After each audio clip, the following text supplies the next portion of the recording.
Start. Mabuhay! Good morning, everyone. My name is Amy. We are excited to have you all here today, ready to learn, connect, and be inspired.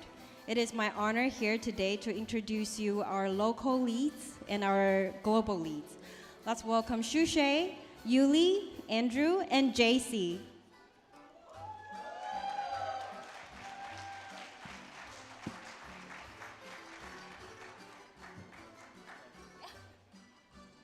All right, folks. Hello and welcome. I'm Andrew. I'm your local lead. And welcome to WordCamp Asia. Sa mga kababayan kong Pinoy sa audience, maraming salamat sa inyong pagdating. Mabuhay. This year, Manila has the honor of hosting WordCamp Asia. And we have attendees from all over the country and all over the world, 70 countries. To all our valued guests, we are truly proud and honored to have you here. Welcome to the Philippines. Okay, now I'm going to speak a little bit about our venue. It's big. The Philippine International Convention Center hosts a lot of international events. It's also home to a lot of artworks and cultural treasures. So please, don't touch any of them, okay? Now, speaking of culture, one of the best ways to enjoy the country's culture is through food. Oh, and those are our artworks. By the way, this over here is not a hashtag, okay? No one touch that. Now let's go over to the food. If you're all looking for the lunch hall, that's over at the sponsors hall. We've made it convenient for you, so once you go to the sponsors hall, it's the mezzanine area and the sides where you can get your lunch and snacks. We prepared a delicious Filipino lunch for everyone. Okay, now we're gonna have a little fun. Yuli, have you Hi. learned any Tagalog words lately? Yes. Philippines. Mahal ko kayo. Wow, that's really sweet. I don't know, Sushi, our other global lead, have you learned any Tagalog words too? Maybe? Okay, Yeah? give it a try. Yeah? No. No, come on, one more, one. No. Go ahead. Well, everybody, we all love food, so I have to say, kain tayo. No, you can do better than that. One more time, people. Filipinos, 1, 2, 3.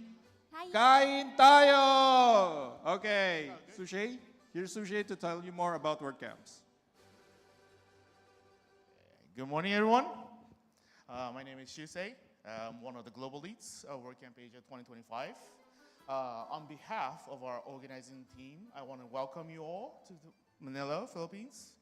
And you might have traveled from close, you might have traveled more than 10 hours. We're happy to have you here.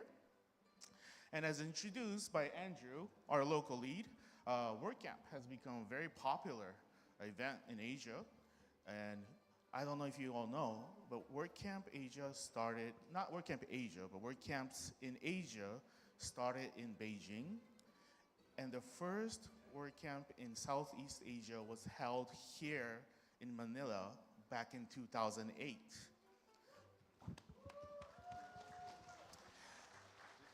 After that, WordCamps in Asia has quickly become a centerpiece of WordPress enthusiasts around the world, and not just Asia, but around the world. And it has become an incredible opportunity for people to learn and connect and collaborate. And we are happy to carry on the franchise that has been going on from 2023, which were started in Bangkok. Last year we were in Taipei, and now we're here in Manila. And this year we got an amazing lineup of speakers, workshops, and panels ready for you to enjoy. And we also have a sponsors hall mentioned by Andrew. It's in the next building, but I'm pretty sure you will enjoy that hall too. And we have some interactive programs that we'll introduce later. It's exciting how this event has grown over the years. And we're happy to have you all. So once again, welcome everyone.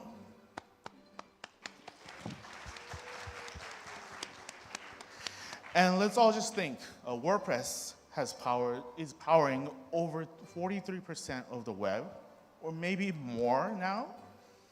This means that each of us here can make a real difference, shaping the future of publishing, commerce, education, and so much more.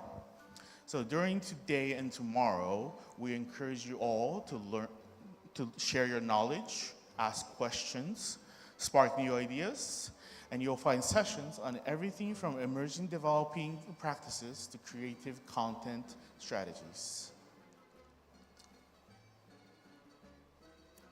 Hello, everyone. I'm Yuli, another global lead.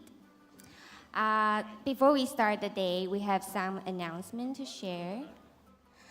First, quick but important note. Well, WordCamp is all about being welcoming, respectful, and kind to each other. Basically, be nice, all right? No harassment, no discrimination, no making people uncomfortable or cry, all right? If you see or experience anything that doesn't feel right, please talk to any organizers or volunteers. So organizers, today, we are wearing dark blue shirt. Organizers, hello? Yeah, okay. And volunteers, they are wearing yellow, mango yellowish t-shirt. Volunteers, okay. So if you need help, find organizers or volunteers.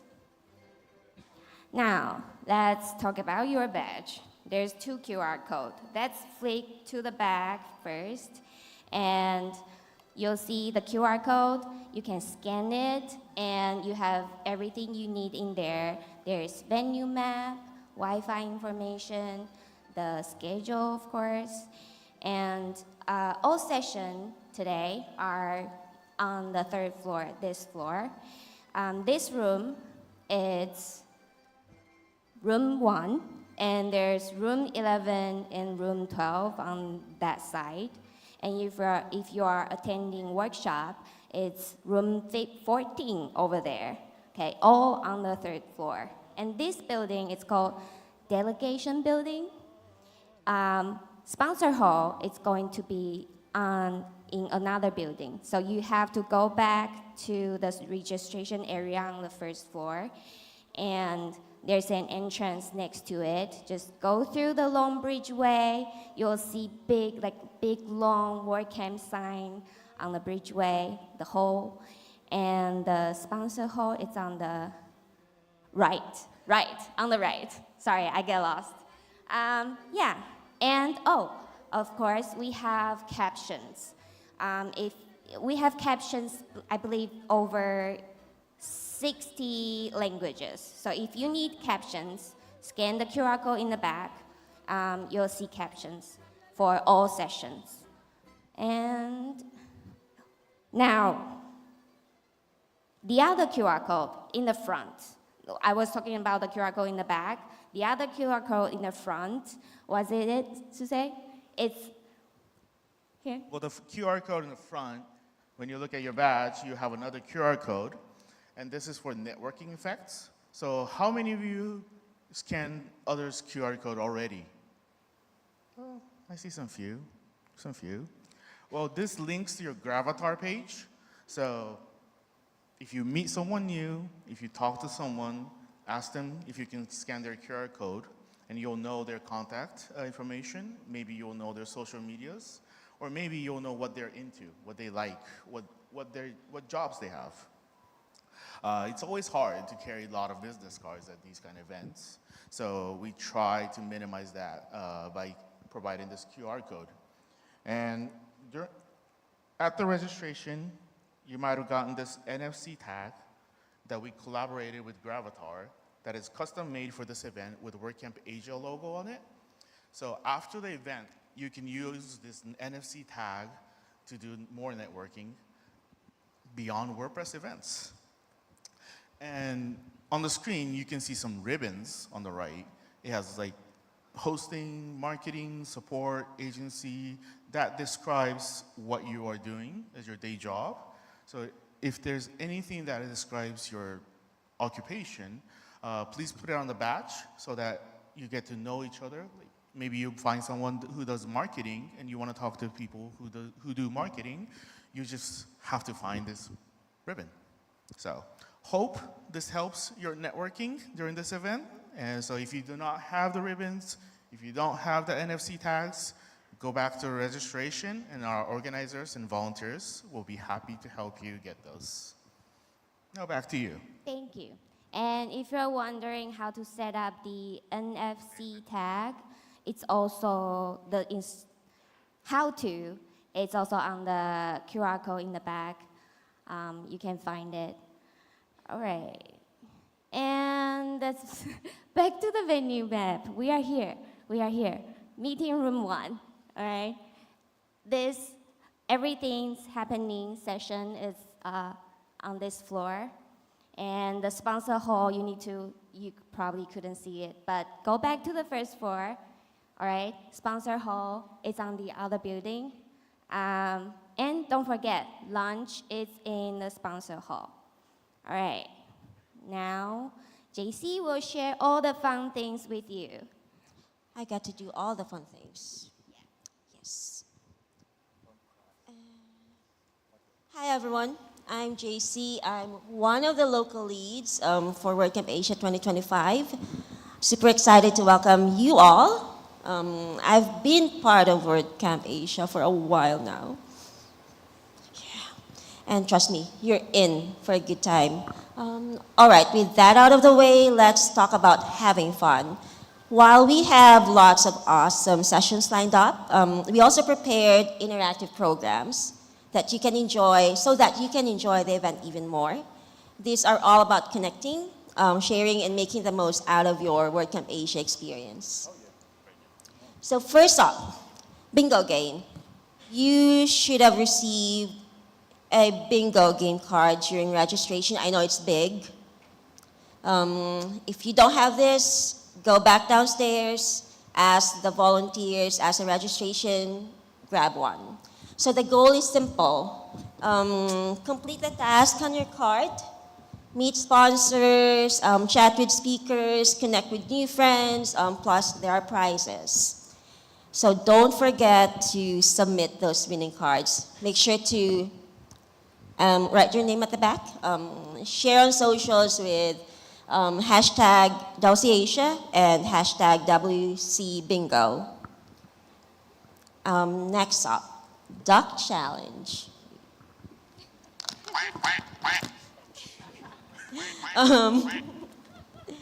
Developers, can I get a show of hands? Who are developers here? Do you know what rubber ducking is? Nice. It's a lifesaver when you're this close to snapping. For the uninitiated, rubber ducking is explaining your code to a rubber duck. It's very small. It's weird, works like magic, you should try it.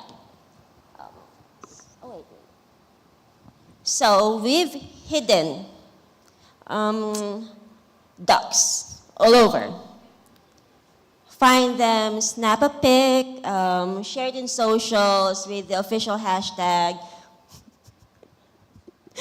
hashtag WCAsia and hashtag WCDuck.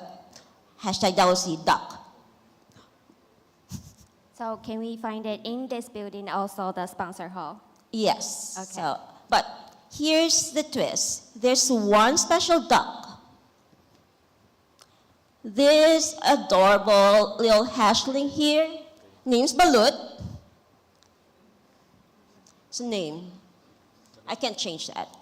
Find Balut and there's a prize waiting for you.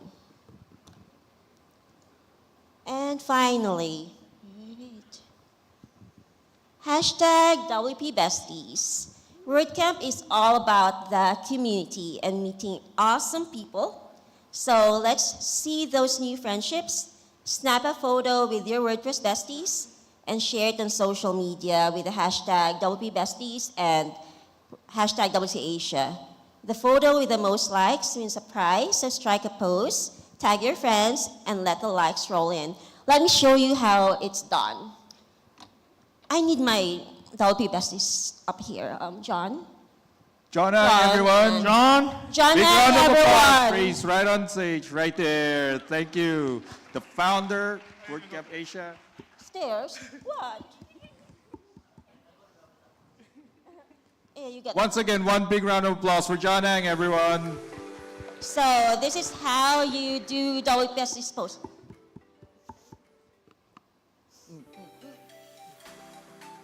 Okay. Okay. There you go. Thank you, John Ang. Thank you. Okay, so one more thing. Make sure to use the official hashtag #ToastAsia when you share pictures and being at WordCamp Asia. Wait. Oh yeah. Happy WordCamping. Woo. Thank you. Thank you.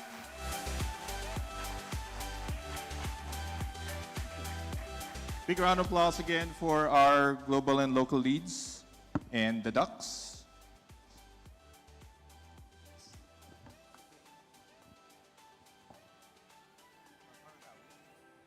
Just gonna finish off a little photo. Okay. All right, folks, I'm staying over a little bit. I've been tasked with introducing our keynote speaker for today. And what a great way to start WordCamp Asia than to hear from someone who has been instrumental in shaping the future of WordPress. He is the lead architect of Gutenberg. He is an engineer and a designer from Montevideo, Uruguay. Ladies and gentlemen, damas y caballeros, please join me in welcoming Matias Ventura.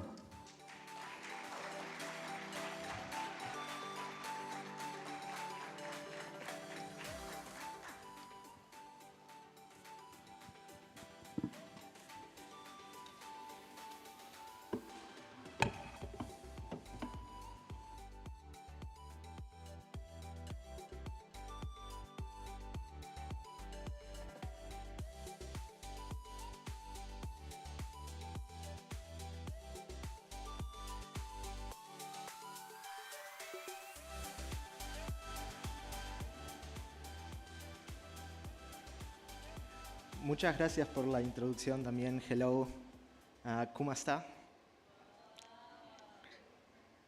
I appreciate you all coming here today. It's really a joy and a privilege for me. It's my first WordCamp Asia, actually. And I promise it's only going to get better after that. After my talk, there's really a great panel of excellent speakers today, so I think you're all in for a treat.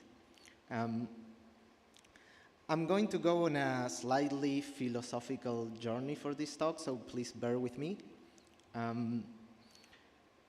want to talk a bit about creative journeys and how that applies to WordPress. Last year, I took a 3-month sabbatical, and these sort of breaks are really good to take a step back, pause, and reflect a bit on things, gain a bit of perspective.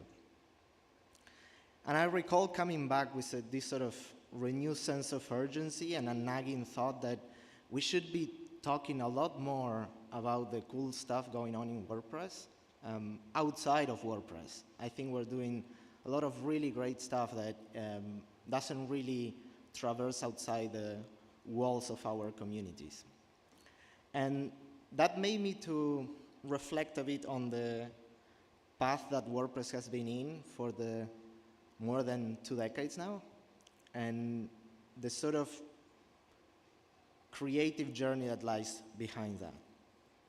So I titled my talk, There and Back Again, taking it from Tolkien's work, obviously. I have always admired the Spanish translation of this phrase, which is historia de una ida y de una vuelta. And I feel like creative journeys have this sort of pendulum, that they need to stretch out and go out there and then return back into sort of its origin, its source. And I think it describes this story of discovery and refinement, of pushing out, exploring ideas, and then coming back to the core elements of that experience. Not too long ago, Matt expressed it for WordPress as simple things should be easy and intuitive, and complex things should be possible. That, to me, I think it's a very powerful idea that we should take into heart when we are doing and exploring these sort of journeys. Because there's an element of discovery in the relentless effort to improve, clarify, and simplify the experiences. That also reminds me of this great quote by Pablo Picasso, which says, if you know exactly what you're going to do, what's the good of doing it? And I think it really resonates with me, because I think it touches on a crucial aspect of the development of ideas, which is that we need to discover exactly what's the idea that we are pursuing, and how the act of doing brings clarity to the idea itself.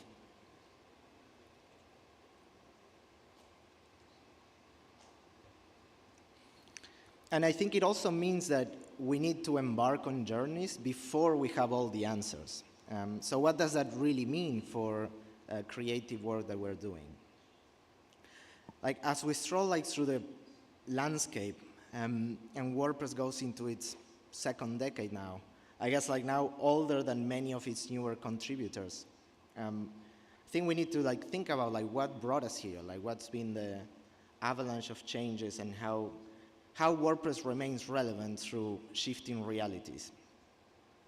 Because I think there's also a bit of an impossibility to the story of WordPress and its massive success that we should really cherish and nurture and protect. I think, unfortunately, the fate of most open source projects, it's to fade into obscurity or to become these hidden pieces of infrastructure or engines. It's really tough for user-facing open source projects to become so widely used. It's very rare. I think an aspect of that is because it becomes harder and harder to compete with proprietary software. And WordPress, in that sense, I think it's a bit of an exception, and we should really take that to heart.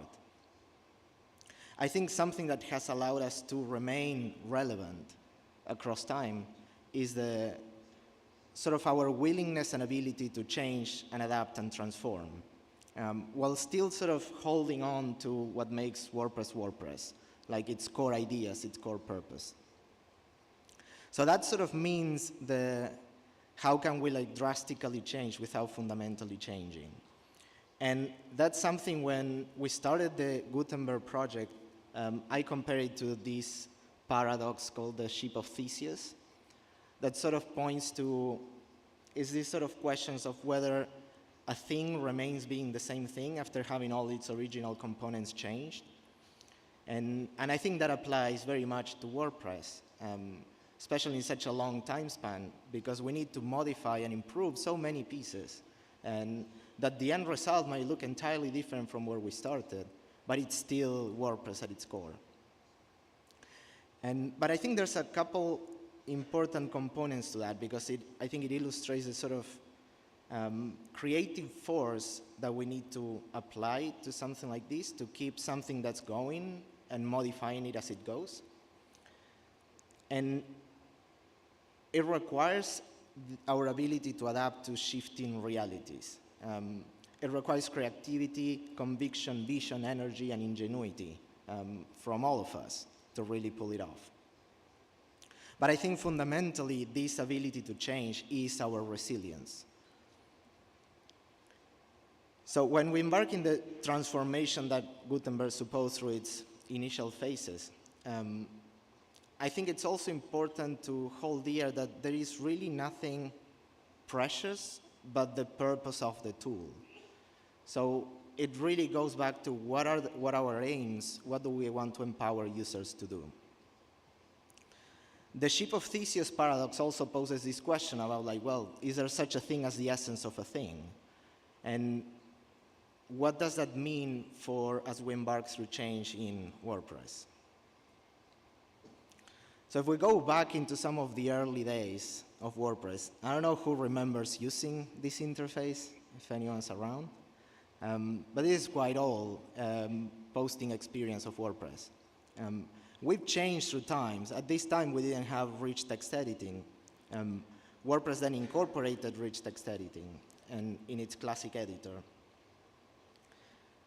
And then we further improve it into this sort of open canvas for expression that is the block editor. But I think through all of its permutations, there's been, like we've gone from words to blocks, but the fundamental purpose has not changed. I think if anything, it has been refined through this sort of journey. And that's something very common to like human endeavors, like how letters that form words, like how those words are shaped into pages and ideas. And I think behind it, there's less I think we often, even when we talk about Gutenberg, we sort of emphasize the idea of like innovation and invention, but I think it's a kind of secondary nature to the fact that there's an inevitability to some of these ideas that just happens through the process of discovery. I think we arrive at the ideas at sort of the right times. So right now we're standing on the sort of the 20-year evolution of some of these interfaces, but they are not final. Again, I think we continue to evolve and refine what it means to be an expressive tool for the web. And who knows, like in time we might end up with a voice interface that converts things into blocks, like who knows? I think the point is that we're not going to remain static, and we're going to like keep changing and refining as we go. So, but I think to really continue to evolve the platform, one aspect that I think is important is to reflect on the root of the concepts that shape our systems. So in this case, like, what do blocks really mean? And one way that I've described blocks in the past is that I think they really just encapsulate a creative intent. Like, it doesn't really matter what interface they have, it's more about that more profound concept. And how are they expressed in our interfaces? That becomes a bit more secondary, because I think an important notion behind this is that the interface is always catching up to these ideas. Like, if anything, the interface is more rudimentary compared to the ideas that we need to push forward. So, for example, like in one of my favorite latest features in WordPress has been this ability to just drag the images blocks themselves instead of having to find the drag handle and so forth, and combine images into shaping different things. That's sort of a result of going in on this idea of blocks as a compositional tool, and what sort of these primitives allow in terms of the power of composition. That has allowed us to go from a writing interface into a more fully fleshed expressive design tool, which is, again, scaling from just writing into a full site editor. And I think the important thing here is how the same concept can still apply to both interfaces as we refine. We still have the block, which provides a familiar interface for users. It can encapsulate an intention, and it allows developers to bring about all sorts of different ideas in a common canvas.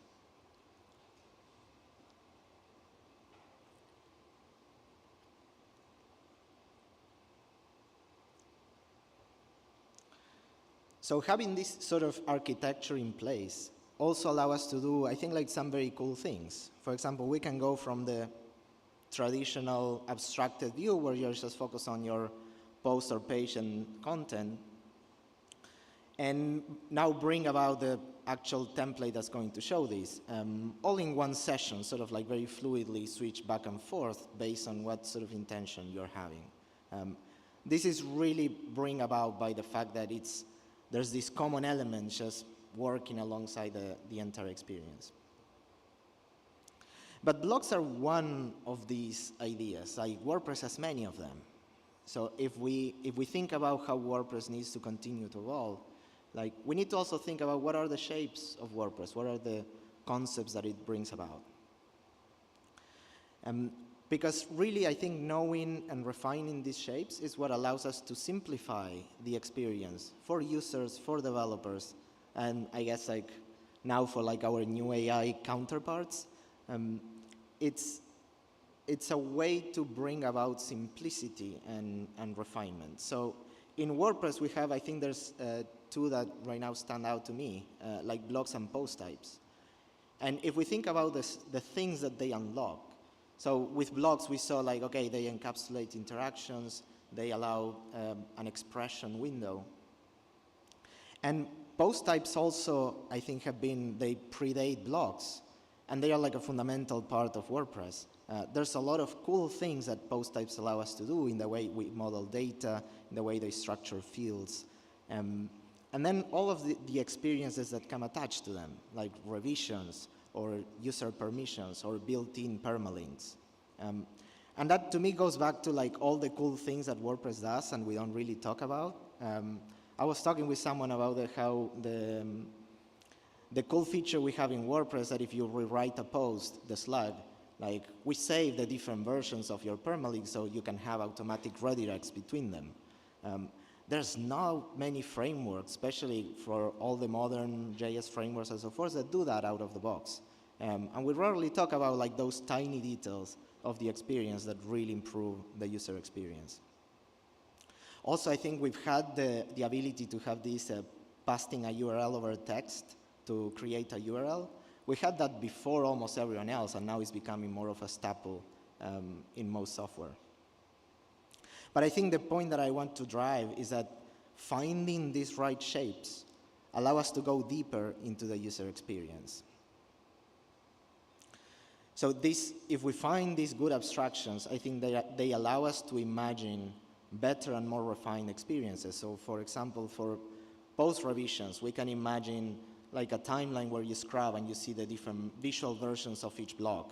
Maybe even granular to individual blocks, so you can see all the versions of an image that you were using for a header.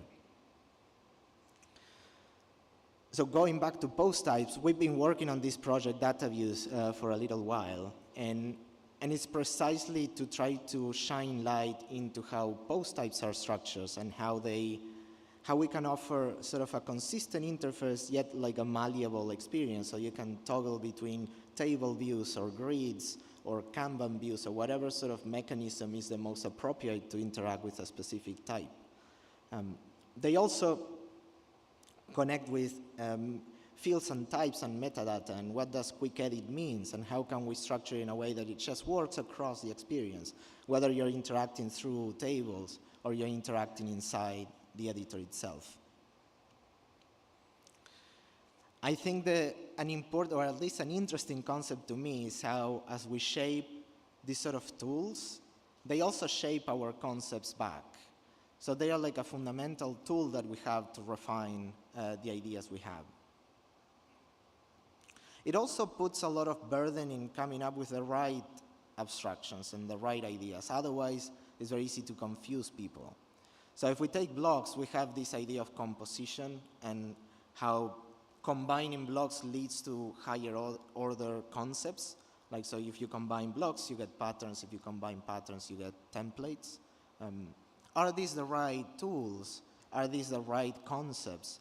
It's something that we need to like keep exploring to ensure that they both offer the right interface for people and also the right comprehension. Because I think fundamentally good concepts, they encourage this sort of collage experience where you can mix them and arrive at higher order elements that may have not been pre-planned before. It's more of an expression of aggregation. But I keep going back to the idea that our interfaces are still catching up to these ideas. I don't think our interfaces are the final expression of many of these ideas. We need to keep refining, exploring, and venturing into this journey. As we're getting into looking at the broader admin design, this sort of same thinking, I think, ripples across the ideas and what we want to do. For example, for the admin design, one of the concepts is how can we make an admin that feels precisely designed for each use case and yet immediately familiar. So if you're a writer, you're a blogger, you have just the right elements that you care about, kind of like how you have on your phone, where like every phone screen looks different, like people have different habits, different preferences. And it's not just for the use case, it's even for different user roles on the same site.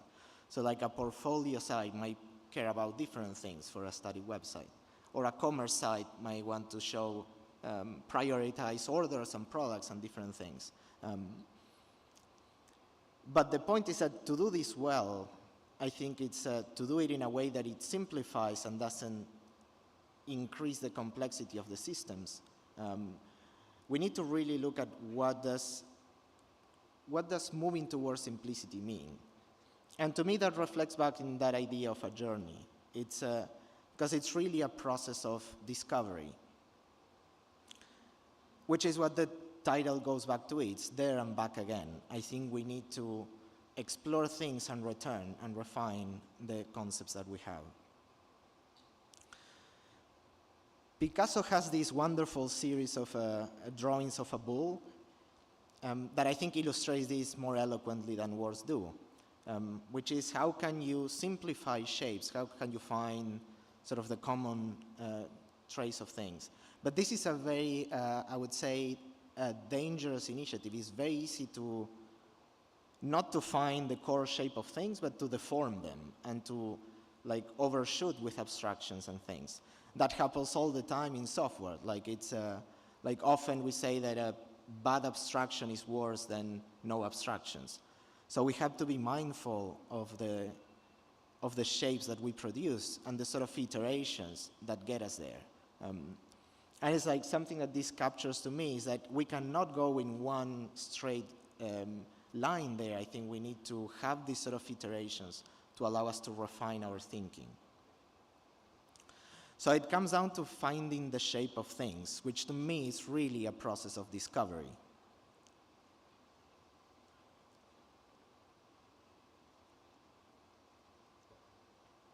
And discovery means decomposing not just the shapes of things, but also the concepts and ideas that our interfaces are going to carry. And ultimately, I think it's our imagination that drives what abstractions we develop, because they sort of subsume and organize our reality. So if we go back to something like what do blocks mean? Well, there are like multiple answers to this, because we can answer it as an abstraction, and we talk about encapsulation and intention and expression. Then there's also a tangible aspect of like, well, it's a compositional tool. There's also this aspect of how it allows us to organize thoughts and expressions, so they also fulfill this sort of block tree outline kind of role. They also have a shape in code structures and types. They also have a representation as data. And all of these things emanate from the concept of a block.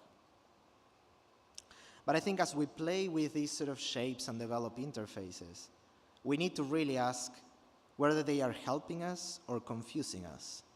Like, do they teach or do they subtract from understanding? Because they are going to leave a mark as we present our interfaces. And we need to keep posing these questions, because like, is the tools we shape is also a form of expression. And do they align to tell the story that we want to tell? Sort of acting as a bridge between thought and execution. And it's also important to remember that ultimately all abstractions are also fictions, which means they are a kind of lie. They are not reality itself. So we can use them to simplify reality and make it more comprehensible, but we have to be careful how they can mislead and obfuscate. Like sometimes they can confuse us or make us chuckle, but it's important to always keep judgment above the things that we create.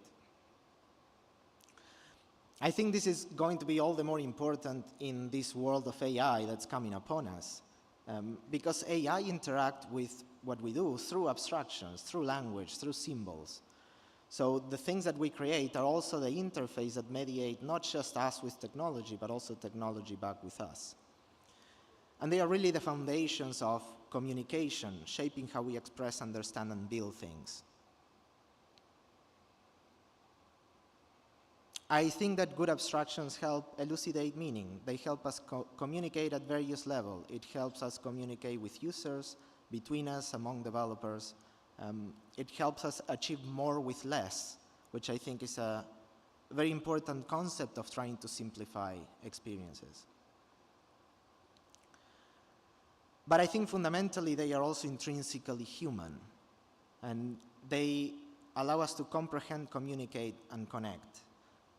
So we need to keep in mind that abstractions don't exist in a vacuum. They are things that we perceive, and we relate to them as humans.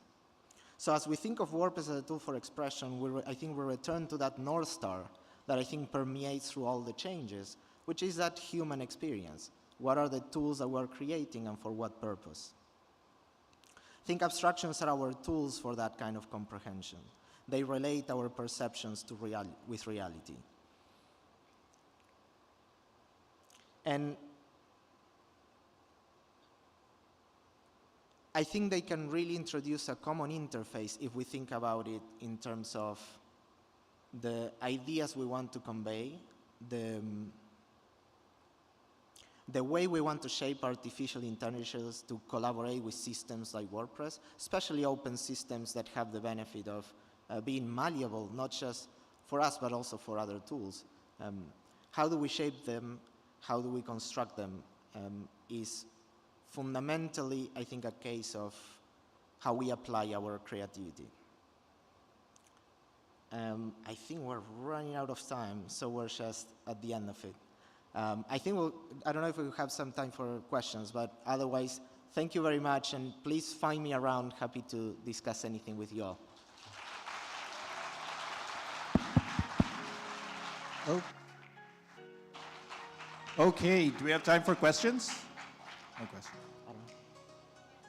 Okay, we have time for one quick question or two. Thank you, Matthias, for sharing your deep thoughts about the tools we use and how it reflects on our values. Does anyone have any questions in the audience? Yes, we have one at the front row here. Can we get the gentleman a microphone? Thank you, sir. Can we get your name and a quick question? Hello, this is Fazle Rabbi from Bangladesh. Hello. Thank you for the session. So you have shown the roadmap of WordPress, 3 big changes from initial blog post to classical and then the blogs, right? So when we are going to change a major in the shape of blog introducing AI things. Can you repeat the last one? I mean, when we are going to change the things, changing the current blog system into AI things. AI themes. Things, I mean, how the blog will introduce AI and make Okay. it a big change. Yeah. Well, I think the point that I think we need to look at is that the interface are kind of, and I think I mentioned that they are like trailing behind the concepts. Again, I think there could be a world where like the interface itself disappears. Like, what's the role of an editor when you can interact with a conversational interface to still produce the thing that blogs and themes and so sort of produce, but the interaction pattern might not be a pointer clicking on things and dragging things around. It might be something different. But it's like, I think it's also, it might not. It might also depend on For some people, that might be easier to converse with an interface. For other people, it might be a lot easier and straightforward to manipulate it themselves or to use code to interact with a website. So I think the point is we should ensure that our concepts are solid so that we can have multiple interfaces and ways of accessing it. Because I think the only true thing is that things are going to change. We just don't quite know how they are going to change. Thank you. Okay, thank you very much. Thank you for that questions. Folks, we have run out of time. But big Matthias, we have a little token for you. Do we have a photo? Sorry. Should we pose for a photo? Do we have a photographer? If you could, there we go. Over here, on the stage. Let's just go and do the thing here. Right.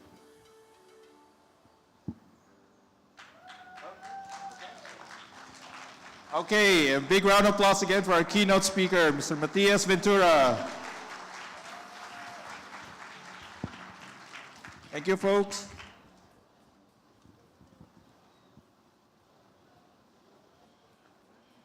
Thank you for all this amazing start.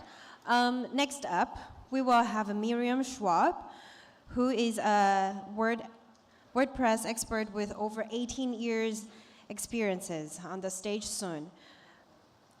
If you would like to hear her insights, feel free to stay. Or if you are curious to explore around, there are incredible speakers sharing their journeys in other rooms as well. Wherever you go, we hope you will have a fantastic time.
Yes, yes.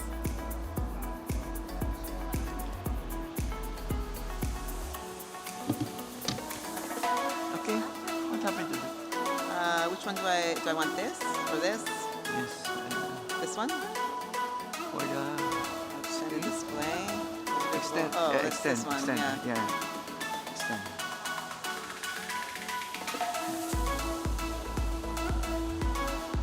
No, that's not. Sorry, 1 second. Where did it go? 1 second. It seems to. Sideshow? No? No, that's not it. It's now it's disappeared. I can't find it. Why?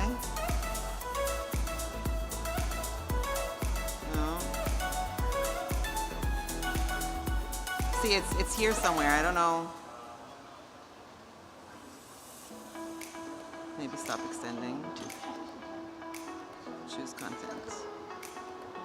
Maybe I'll just do window. Hey!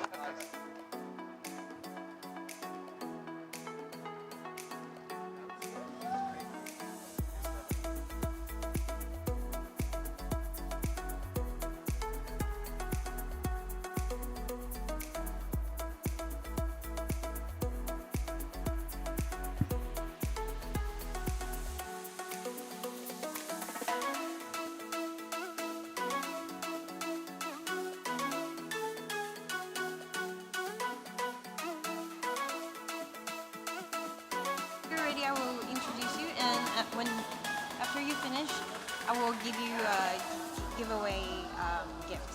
Oh, okay. Yes, Thank you. yes. So please stay on the stage a few Okay, seconds. I will okay. come up. I'm right always away. happy to get a gift. Thank you.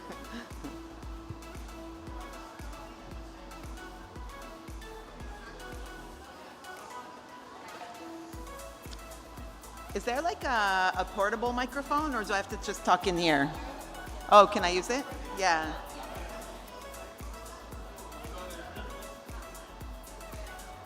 Would you want Hi. handheld or headboard? Handheld is okay. Handheld. Yeah, thanks. Did it connect? It's already. Oh, but I don't see the speaker notes. All right, I'll, I guess, manage without it. Oh, can I try that? Hello, hello. Oh.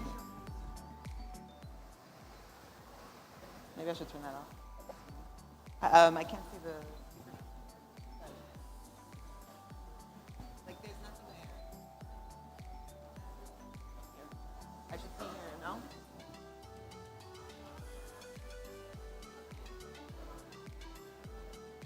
Oh, here. Now it's. Oh, is that from you? It's fine. I'll just do yours then.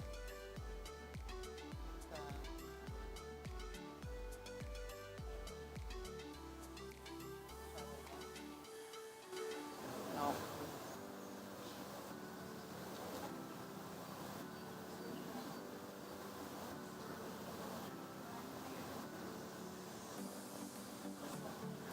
Yeah. Thanks.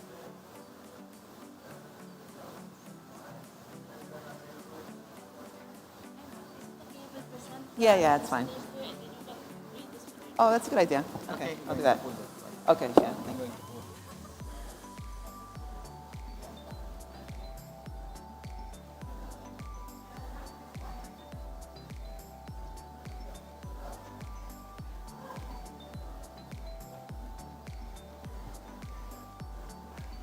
Oh,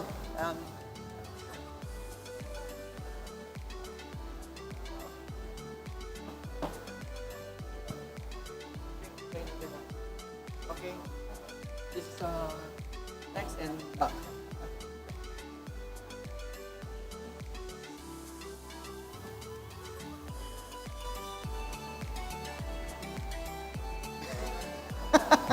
Hi, front row guys.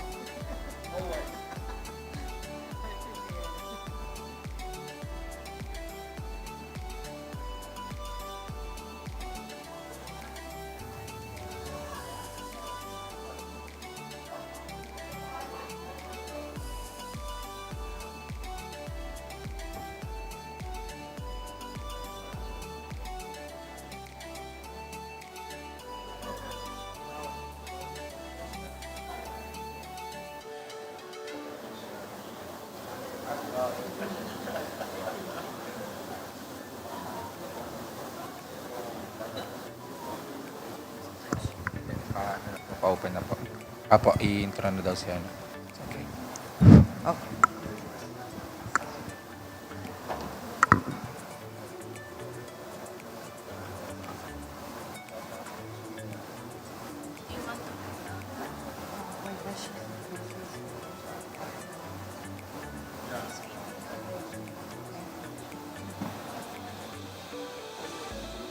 No. Whenever you're ready, I will introduce you. I think I can start. Oh, okay. Good morning, ladies and gentlemen. Our first speaker is Miriam Schwab from Israel. a WordPress expert with over 18 years of experiences, having built 2 businesses in WordPress space, currently work with Elementor and have spoken at WordCamps for nearly 15 years. Today, she will share valuable insights on the GPL, its freedoms and protections, and how it shapes business in the open source world.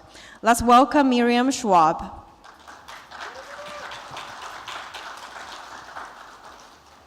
Okay, so hi. Oh, this screen doesn't show my slides. I will move over here. So thanks for being here. I'm excited to be at WordCamp Asia and also to speak here. And yeah, we're going to talk about GPL, which is kind of the underlying infrastructure and ethos of everything that we do in the WordPress ecosystem. I think a lot of us, well, I can speak for myself, but I have been in the WordPress space for 18 years, and I do know things about GPL, but I think it's hard to fully understand what it means for us and what it means for our ecosystem. Also, what is the context in terms of open source? Where do we fit in to all of that in terms of free software freedoms, and things like that? And also, how do we build businesses in an open source ecosystem? Because that is kind of a strange thing to try to do when we're creating products that are basically freely available. And how do you create a business model around that? So we're going to go through that. First, just a bit about myself. So I'm Miriam Schwab. Like she said, I've been in the WordPress space for over 18 years. I founded a WordPress agency, sold that, and then I founded a startup called Static, which is static hosting and publishing for WordPress. And then Static was acquired by Elementor, and I've been with Elementor ever since. It's about 2 years that I've been in a position at Elementor called Head of WordPress Relations.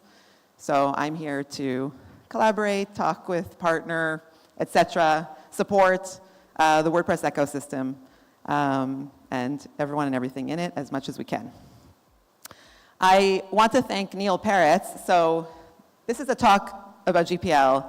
GPL has some legal angles and implications, and that's not my area of expertise. Neil is an expert in open source, and he guided me and gave me advice on this presentation. So thank you, Neil. He's managing partner of Enumero Law, which works with leading technology and financial service companies to scale up the protection and commercialization of their assets and brands. He was previously general counsel for WooCommerce, a U.S. Department of Justice trial attorney, and co-founder of the Office of Enforcement of the U.S. Consumer Financial Protection Bureau. Basically, a very impressive person with a lot of experience and knowledge. So what I'm going to present, he did help me with, but also, if I make mistakes, that's not his fault. So if anything's inaccurate or whatever, that's on me, but I'm trying to be as accurate as possible within my understanding. This stands for I am not a lawyer. So while Neil is, I am not. So that's my disclaimer. This is not legal advice of any kind. And, take this information and use it with caution and wisely. But the goal here is to just give us more of a picture around open source. Okay, so what is open source? We all know, I think, that WordPress is open source. Also, a lot of the technologies that WordPress is built on or depends on, like PHP, MySQL, Linux, and Apache, are all open source. What does it actually mean? So it's very basic and technical. Open source software is software with source code that anyone can inspect, modify, enhance. So there's software out there, you might use it and activate it, but you can also see the underlying code and do all sorts of things with it as well. But you at least have access to the code itself. Why did open source come about? So actually, until the 1980s, it was just generally assumed that software code was accessible to people. When software was created, people got it, and then they could look at it and analyze it and do whatever they wanted with it. And in those days, people did that in order to kind of troubleshoot or create workarounds for software that might not be working the way they wanted. And it was a very open approach to software. But then laws were passed that determined that software is copyrightable. So copyright is like protecting content or text. And that started putting protections in place in terms of how people can limit access to the code. Obviously, the reason for that is, well, the copyright laws went into play for whatever reason. It kind of makes sense because it is a creation. But businesses embraced that because then they could protect their code and build businesses around it in that way. So what happened?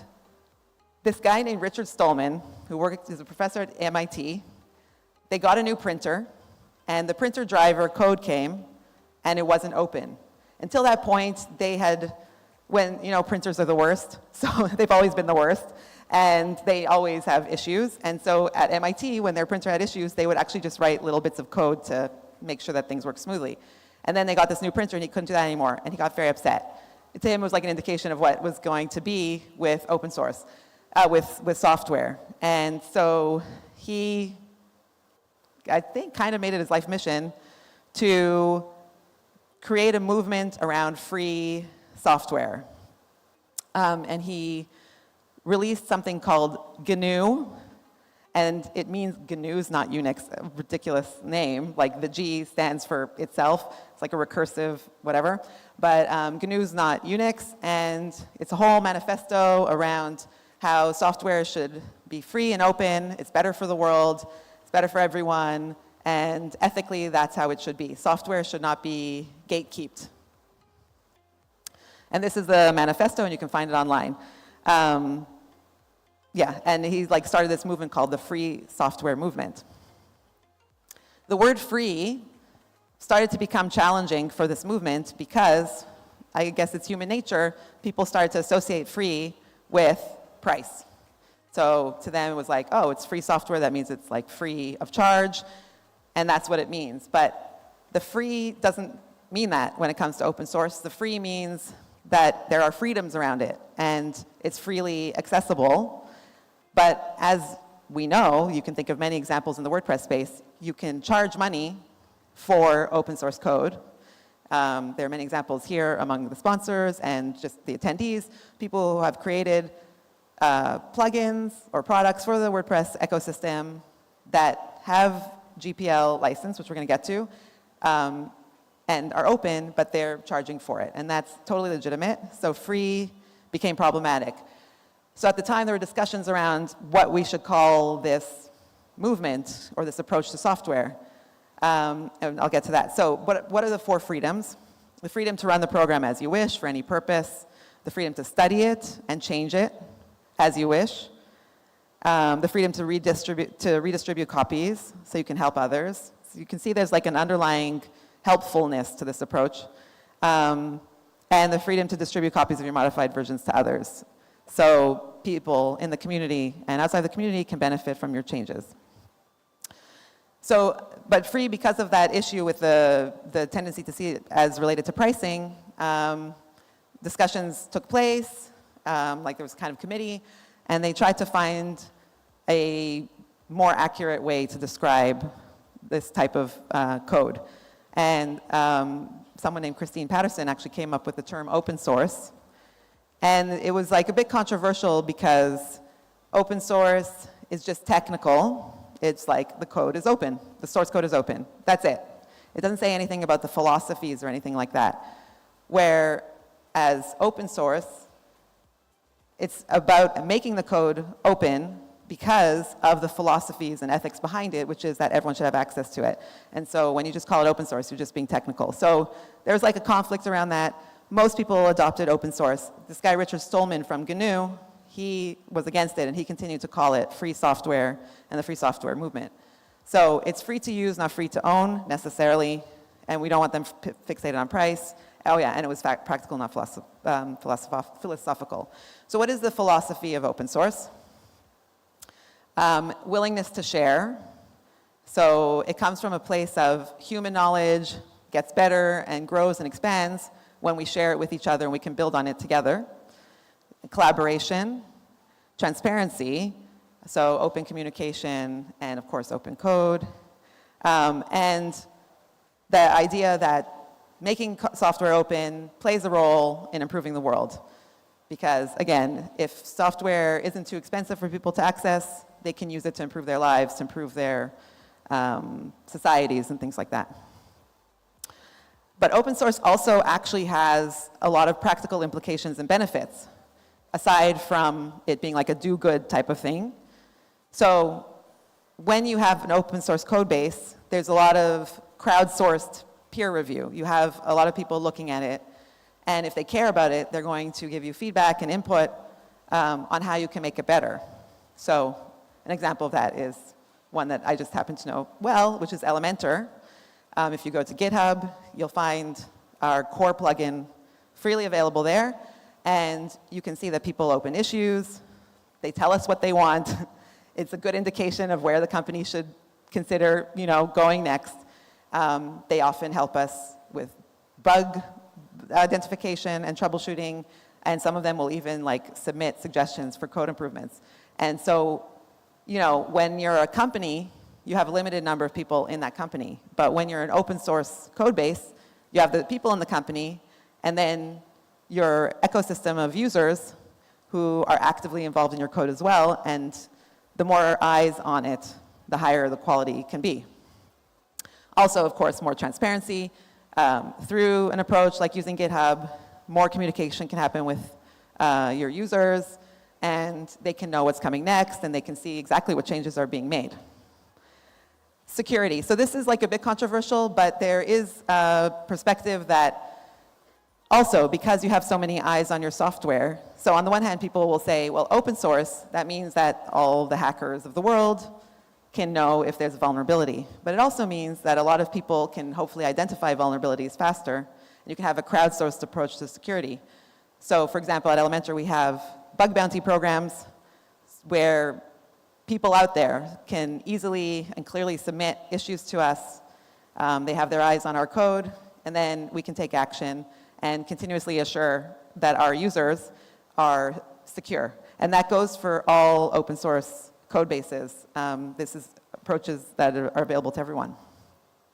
And reliability, not dependent on one company. It's like what I said, when you're dependent on proprietary software with a company that has a finite number of people working at it, there's so much that they can do, there's so much that they will do, but when you have a community around the software giving input, then there's much more that can be done. Open source also tends to be very flexible. So one of the things that I think, this is just my opinion, that keeps WordPress as a leader in the CMS space is that it can do anything that you want, essentially. So if you needed to have a particular feature, functionality, integrate with something else, the code is open, and either there might already be a plugin that exists for it with the 57,000 plugins that are in the repo, or you can create one. And that means that you're not limited, you're not going to hit walls like you will with proprietary systems. And that flexibility is very powerful, and it's part of the practical benefits of open source. And no vendor lock-in. When you use WordPress, you can use it in any way that you want, or any open source code base. I'm just going to keep referencing WordPress because I know it best, and I'm assuming you guys do as well. So when you use WordPress, you can host it wherever you want. You can add plugins however you want. You can use whatever approach to page building that you want. There's many options out there, and you can put your stack together, and then if you're unhappy with something, you can move on. You can move to the next thing that's better for you, more appropriate for you. Maybe your company or organization has progressed and the needs are different, and now a different tool is better. Great, you can totally do that. And I think what's nice about conferences like WordCamp Asia is all of the innovation that's happening in this region, people creating all sorts of valuable products that augment and add more value, and it's really exciting to see because they just create what they think people need or they need, and often it's valuable to many people. And of course, open collaboration. Conferences like this, especially with Contributor Day, like we saw yesterday, where everyone comes together openly to contribute to the project, it adds a lot of value for everyone. So open source has tremendously impacted the internet as we know it today. and a lot, like pretty much all software. If the open source movement hadn't started when it did in the 80s, it's unclear what the internet would look like today. At that time, instead of it becoming very closed garden and limited, and limiting access to capabilities, communication, transparency, then I think the internet and, well, everything that we do would look very different. But because people were pushing forward an open movement, the internet could expand exponentially based on these technologies. And till today, even proprietary software, a lot of its code base will be consisting of open source elements. And now with AI, which is kind of like the next stage in expanding human knowledge, interaction, and capabilities, a lot of the AI is also built on open source models. It's, not everyone agrees that the models that are claimed to be open source actually are, because they have some limitations around them. But the fact that this knowledge and these models are pretty freely available, it means that people can really build on it, and it can also expand exponentially and bring value basically to all of humanity due to the more open nature of it. Okay, so how do you have open source software? Like, what does that entail? It's basically based on the license that you use.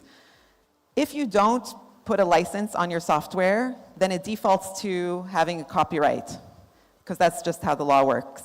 So that means that even if you create software and you put it on GitHub and you're like, here it is, you can all access it, if you don't have a license, it doesn't mean that people can copy it, add to it, modify it, and things like that. It means you own the copyright. So you need to add a license. There's a lot of license options, so I'm going to go through the different types. Basically, there's two main categories, permissive and copyleft. So let's look at permissive first. Permissive allows anyone to use, modify, and distribute the software without any restrictions or obligations. That sounds like GPL if you're familiar with it, but it's actually not.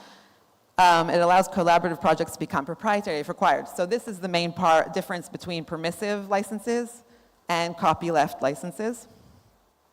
If you create an open source software and you give it a permissive license, people can then take it and eventually turn it into something proprietary, meaning they can then close that code and charge for it and do whatever they want with it, but then they can limit access to it. This actually has benefits in some situations. It means that some people will feel more comfortable working with your open source code because they know that if they eventually want to turn it into something proprietary, they can. It also has some disadvantages, which is that, you know, maybe you've created very valuable code, you would want it to be freely available to everyone forever because that was your intention, but eventually it becomes proprietary. And that limits kind of that access to the knowledge. So it has its pros and cons. Yeah, it can be incorporated into proprietary or closed source projects. Basically, the only thing you need to do to have a permissive license is add the license .text or whatever to your software. That's it. And then it's got the open source license. There's no other requirements. There's no other anything. If you work on software that has a permissive license, you need to continue to have that license there. But even if it's proprietary, it's there. Nobody can see it. But you're supposed to continue to have that and give attribution to the author. These are examples of permissive licenses. There's one called MIT, BSD, and Apache. MIT is the most popular license in this category, but also overall. This is the MIT license. It's kind of a beautiful thing because it's super short and simple. Everyone can read it. It takes 2 minutes, and you're done. And that's all you need. So simplicity is always a nice thing, and I admire that kind of license. It's not like the terms and conditions we see everywhere all the time. And that's it. MIT license, you're done. Copyleft. So copyleft is like an antithesis to copyright, right? Copyright protects your intellectual property. Copyleft makes your intellectual property open. And you can see this symbol, it's like the opposite of the copyright symbol. So copyleft licenses are contagious, or also like viral. Anything that touches something with a copyleft license must get that same license. which means that it can pretty much not become proprietary. It always has to be open, and you don't have a choice in the matter. You can't change the license at any point or anything like that. So this enforces user freedom during all stages. There's 2 levels of copyleft. So there's the strong, which apply to the whole program. So WordPress is a strong one. And then there's like a weaker one, which allows more flexibility so that not everything has to be GPL. Like if you add or integrate some libraries or whatever to your software, it doesn't mean that everything has to become GPL, so that might make people feel more comfortable. And these are examples of copyleft licenses, so GPL and Mozilla. GPL is the more popular one. And this, I just wanted to show you the difference between the MIT license and the GPL license. It's a lot of reading. So you can see the simplicity aspect isn't there. It says a lot. It's not so clear always. And to make it less clear, there's 2 versions of GPL. There's GPL version 2 and version 3. Version 3 added some things around trademark protections, patents, and things like that. And it has an interesting clause in there about not being able to charge money for other people's open source software. So we talked about how you can basically do anything with open source software. You can distribute it, et cetera, et cetera. Generally, it's understood that you can sell it. In GPL version 3, there is something in there that makes it sound like you can't. You can distribute it for free, but you actually can't sell it. So that kind of impacts these marketplaces, these GPL marketplaces like Festinger, if you're familiar with that. Theoretically, because of GPL version 3, they can't charge money, or they shouldn't charge money for open source software that they didn't create.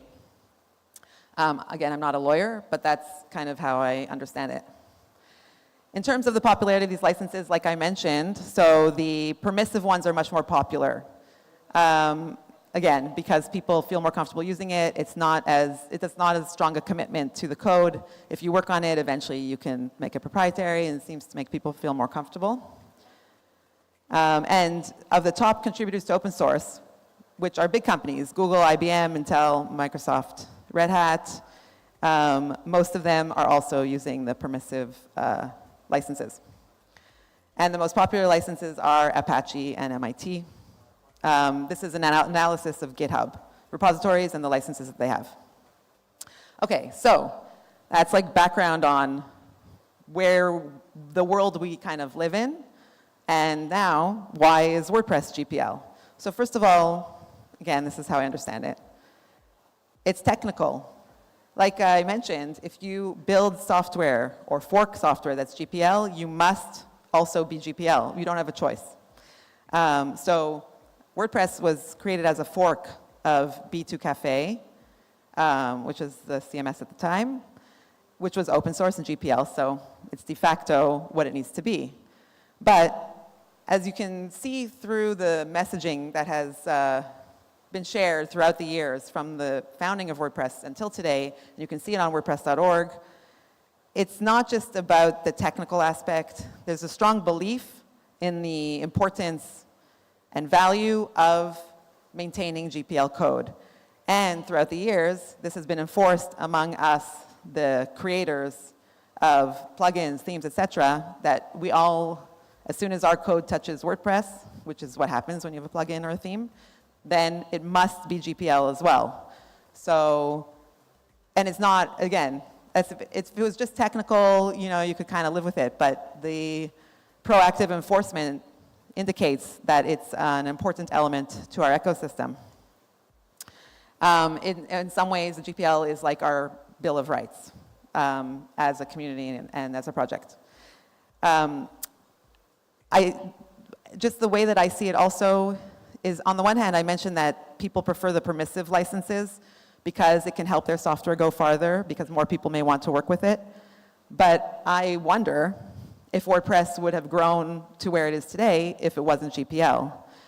Because if people, the surrounding creator ecosystem, which is also, in my opinion, critical to the success of any project, but especially to WordPress, WordPress's success is due to a number of things, but also the fact that, you know, there were so many amazing, useful plugins and themes available from the start. If those had been easily made proprietary and closed, first of all, that would have limited options for people in terms of what they can do with their site. And also, it would have limited the way that we learn and expand on WordPress. I don't know about you, but I started to learn how to build WordPress sites and work with it by studying the code of themes and plugins. So if it wasn't available to me, or maybe many of us, then how would we have been able to learn and then create more for the ecosystem? So that is just a theory that I have. Okay, so what are the GPL freedoms for WordPress? The freedom to run, to study, copy and share, and modify. Business. So a lot of us here are involved in businesses related to WordPress. And having a business in the open source space is very strange. When people enter WordPress from other industries, and you're like, yeah, we have this free plugin, and it's used by like tens of millions of users, and that's fine, and we want them to continue to use it, and most of them won't pay us a cent. They're like, that sounds absolutely bonkers. How is that a business model? But it is, and many companies in the space are quite successful with it. So how? Like, how does that work? So first of all, this goes back to the open, collaborative nature of software. So this is actually from our GitHub repository, the number of issues and collaborative activity that happened. So that helps with the activity and the quality. These are the number of contributors to our project over time. You can see that with other projects as well. And here's just some of the companies that are very successful and are based on open source. Red Hat, I think, is probably one of the most successful, or the most successful. They were acquired for like $30 billion or something by IBM at one point, and they are strong advocates of open source until today.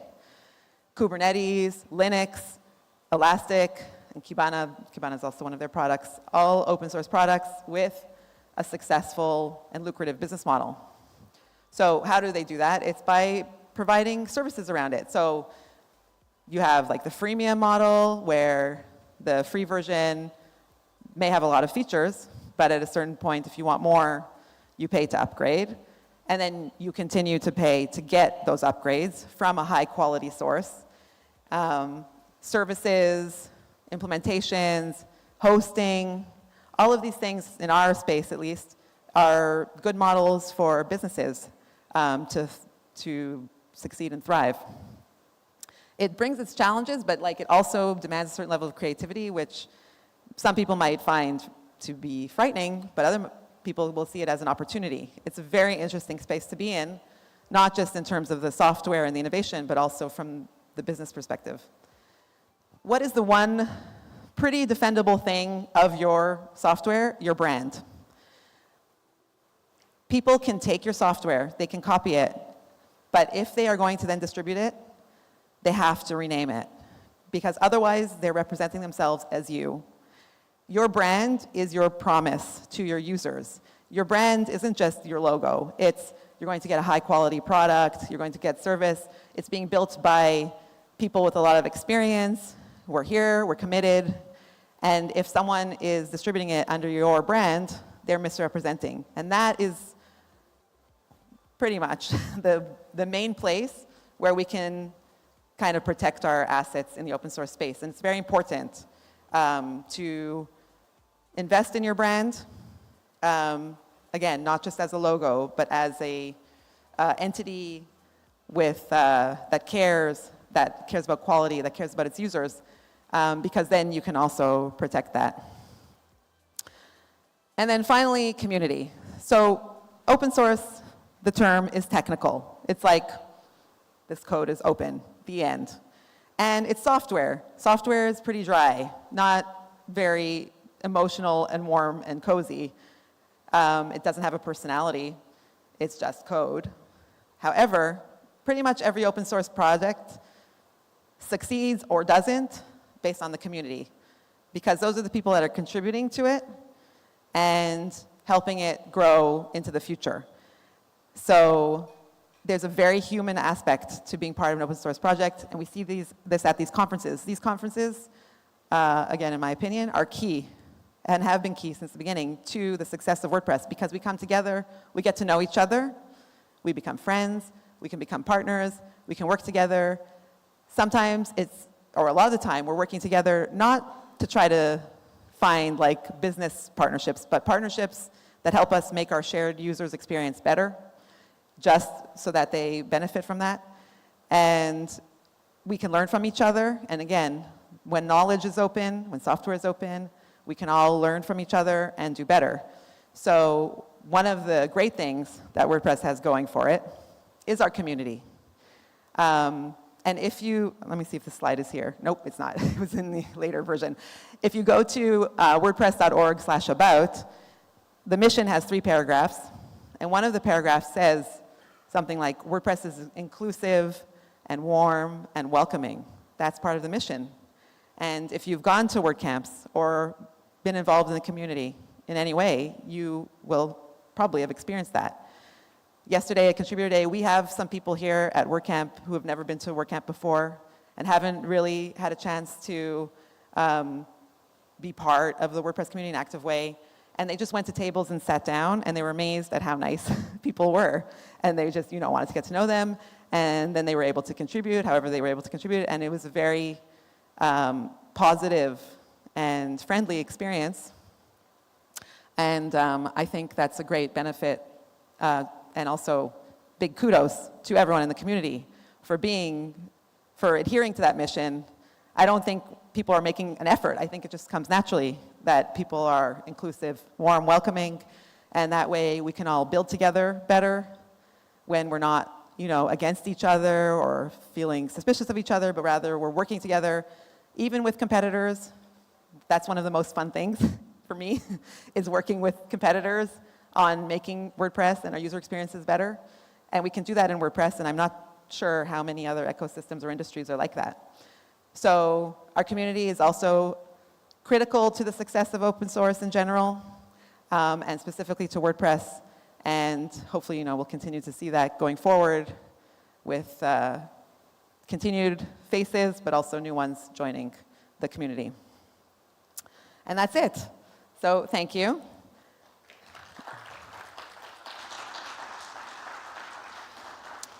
Oh, I just want to mention one more thing, which I forgot to say. So I mentioned that brands are your defendable asset.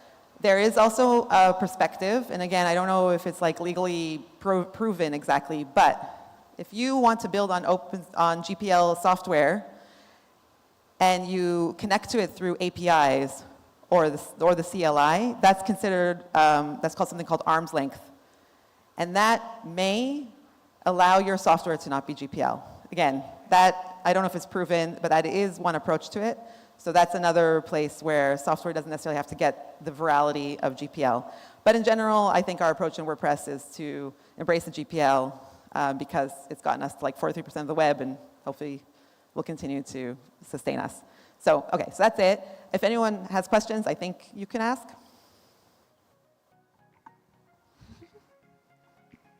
No? Okay, so we'll be at our booth in the sponsor hall all day today, all day tomorrow. We have a great team there. If you want to come and learn, just discuss this more or anything, we'd love to have you. Feel free to come visit, and we also have some nice swag. And enjoy the rest of the conference. It's great that you're here, and it's great to be here. Thank you. Thank you, Miriam, for sharing your journey with us. On behalf of everyone today, we would like you to have this. Thank you. Thank you.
Si presenter po.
are experiencing a slight delay due to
design arm of Automatic's special projects team, where she helps fascinating people, projects, and organizations create expectational experiences with WordPress. Originally from Canada and a former karaoke host, she taught herself design and coding 18 years ago. Since then, she has worked with renowned cultural institutions like MoMA, MoMA, the CBC, and Print Magazine, now based in Brooklyn. Let's give a warm welcome to Christy Neary.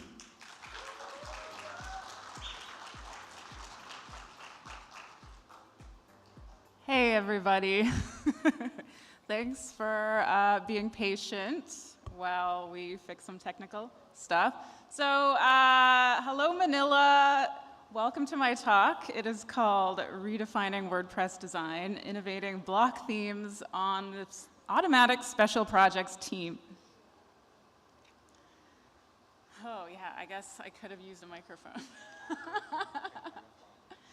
Okay, switching things up. So I'm Christy Neary. I'm the design lead of Automatic Special Projects team. You may not have heard of us, but we're the people who submitted a real live accordion block into Core. Pull request pending. It's a big deal. But more details about this later. Our team's mission is to help interesting people, projects, and organizations have an excellent experience with WordPress. What that means is we build websites, a lot of websites, and we also do some other things. We operate in an agency model, and our team has more than tripled in size since I joined 4 years ago. We're at about 45 people now. We're a team of designers, developers, project managers, and these folks, you'll see right there, they're from our internal team, but we also utilize an additional 20+ people from the WordPress community to help us with builds. Every one of these people is crazy brilliant and an expert at what they do. And we live around the world, and we work with partners around the world as well.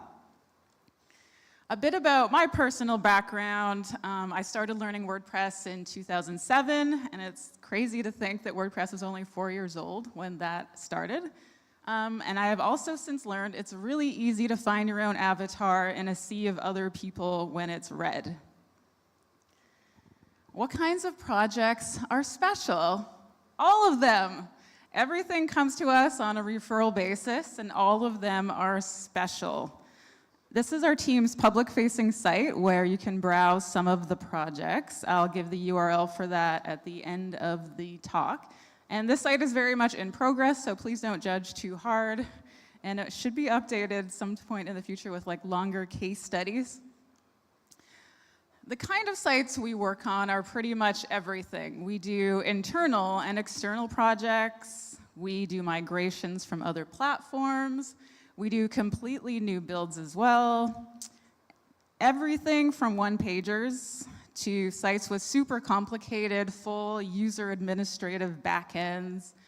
Basically anything and everything in the backlog wanna webby. This one is a site that is really cool. It's cool hunting. You can't really see it too well. This guy's a best-selling author, Michael Pollan. The way we build has changed a lot since I started with Automatic 4.5 years ago. Whereas before we built classic and hybrid themes, we are now building 100% block themes. And we build both coded and no-code themes. And we also adopt the newest build practices as they become available, like the interactivity API. And we always build with accessibility, best practices top of mind. Now, for the fun parts, I'll dive into a few projects we've worked on and open the curtain into how we built them. But first, I want to highlight some plugins that our team uses quite consistently. The icon block and the block visibility plugin are by Nick Diego, who's another automatician. They are both super helpful utility plugins. The create block theme is nearly impossible to create block themes without this now. The Gutenberg plugin is also a must, just to make sure you have access to the latest unreleased features.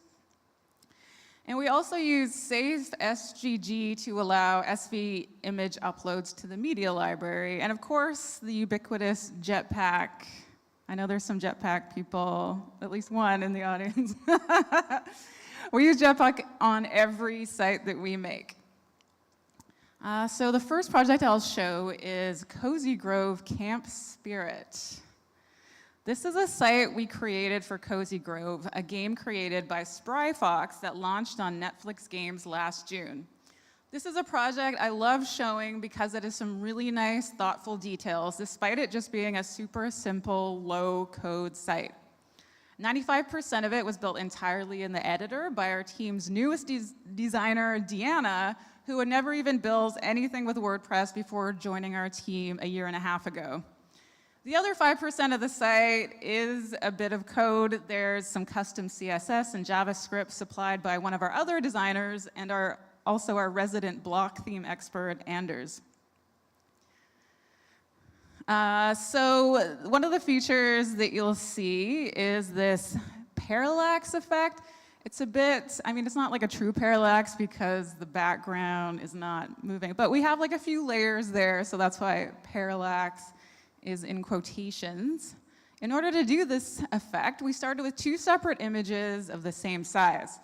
One is the fully opaque background scene, and the other is a foreground image with a large transparent area. In the editor, this was pretty simple to build. The hero section is made up of two nested cover blocks set at 100% viewport height. If you look into the editor, you'll see that one of the layers has been renamed to hero. The outer cover block has a fixed position background, while the inner block uses the default cover block image settings with the focal point set to the bottom. The site logo is just a normal image block within the child cover. And then below the cover, which you'll see there, the body content is pulled up to overlap the background hero content with negative positioning. Another small yet effective customization on the site is the header interaction. So the navigation overlaps the page content, and on scroll, it sticks to the top of the viewport. When you adjust the viewport width, the navigation also responds to hide the content that doesn't fit on a mobile viewport. First, let's take a look at the sticky header. The header template parts can't be nested within the page content block. So to get it to overlap the rest of the site, we added a bit of CSS to apply absolute positioning to it. You'll see if you turn it off, it scrolls with the rest of the page. You can't see when it's disabled. You can also see when it's disabled that it just acts like a normal block and scrolls normally, which I also just said, but now I'm repeating because I'm ad-libbing from my notes. To create the sticky header, the sticky part, we used a bit of JavaScript to apply fixed positioning to the header block on scroll. So it responds to your scroll position. And this is a lot easier than using the sticky block positioning feature like within the editor because you can't really apply it to this type of like block configuration. So that's why it had to be done with JavaScript. To create the responsive navigation, this is where we use the block visibility plugin. Instead of relying on the default nav breakpoints, we created multiple navigation blocks with different display settings and used the plugin to show them at specific screen sizes. We use this technique a lot for site navigations, by the way, and it's a really great way to get around the defaults that Core provides. So thank you, Nick Diego, and your block visibility plugin. I think Nick's doing the speed build challenge later, too. I'm checking that out. Although this site is fairly simple, I think it's a really great example of what you can do with a few high-quality image assets and a tiny bit of code. The next project I want to talk about is Noma. Noma is, if you don't know, it's a 3 Michelin star restaurant based in Copenhagen known for its innovative approach to cuisine. and also its emphasis on local and seasonal ingredients. Their previous site had many limitations and wasn't responsive, so with our new WordPress build, we were able to give them much improved functionality and control over their content. Our team worked with designs provided by Noma's design agency, the New York-based agency named Gretel. The website design produced by Gretel was part of a wider rebranding of Noma, which included defining 3 earthy, muted colors for each of their seasons throughout the year: forest, vegetable, and ocean. These 3 colors were further broken down into a palette of 8 harmonious tones that could then be applied to elements on the website. The administrator mainly accesses those tonal palettes when choosing page background colors. They can pick from 8 different tones, while the text colors update automatically provide enough accessibility contrast. On the back end, the seasonal changes are scheduled via custom settings with date picker custom fields. Pretty simple. And the 3 color palettes are defined in the CSS via color variables, scoped inside a seasonal parent class. When the season updates on the site, a utility class on the site's body updates to match the season, which is how these variables are applied. The result is that the site automatically updates colors each season, tone for tone, without any extra administration needed. So if you chose a really dark background, it would change to a really dark background in the vegetable season, for instance. It'll always like match the tones, which is, I think, a very great use of CSS variables. The coolest feature of the site, though, is the homepage hero video. Noma originally wanted a live feed video of their restaurant, but it posed too many technical challenges. Instead, we built a way for them to schedule multiple shorter videos throughout the day. And before I show the back end, I just want to add a disclaimer that the site was built before we had fully switched over to making block themes, so the back end looks like a bit messy. We created the video schedule block, which allows you to schedule as many videos as you like throughout the day. In addition to setting the time, you can also change the text color that's on top of the video. You can add an overlay to make the text more readable, and also set a mobile fallback image for, so it's not a video on mobile. You don't have to worry about bandwidth settings. It's not the most glamorous solution. Obviously, this block is a little, messy looking, but it works. And that's Noma. This recording was actually taken last year, but it's quite beautiful still. The last site I want to dive into is one called Johan Ernst. So Johan Ernst Nilsson is an adventure activist from Sweden who has over 70 expeditions behind him in 196 countries. That's every single country on Earth. He's a keynote speaker for the world's leading companies, holds advisory boards positions with leading brands, and get this, he's an ambassador for some of the world's biggest NGOs and charity organizations, like Leonardo DiCaprio's charity Rewild. Deanna, who also worked on the Cozy Grove site, was responsible for creating a design as interactive and unique as Johan is. Although there's a lot of really cool content to explore on the site, the central feature is an interactive globe with markers linked to Johan's journeys. In the most recent phase of the project, we added this point-to-point mapping for expeditions that span throughout different regions. So it's really cool. You just hover and then it starts like drawing the map. By the way, that's Canada. So to do this, firstly, we created a custom post type for all of Johan's explorations. These posts contain custom fields like geographical coordinates that are used to plot the maps around the globe. You can see that some posts have a single location marker, while others are routes, explorations that start and end in 2 different regions. To demo how the user adds a new route to the map, I started a new sample post and created a new route. This opens up the modal where you can pick locations off the map. I chose my starting place of New York, then added a stopover in Vancouver to visit my family, and lastly, I ended in Manila. I have to backtrack, if you'll notice, instead of like going east, east, east, I had to backtrack, and that was because I discovered a bug when I was recording this video that took a really long time to figure out. But you'll see when we go to the front end that it goes in one direction without the backtracking. And I also set the geographical region taxonomies to ensure that the route shows up in the menu. So now when we go back to the front end, we can see that our post is listed under North America, and we can follow the path around the globe. This time without backtracking, it goes straight from New York, Vancouver, and then to the Philippines. Very cool, right? This is such a great site. The globe itself uses the open source Globe GL library for most of the heavy lifting.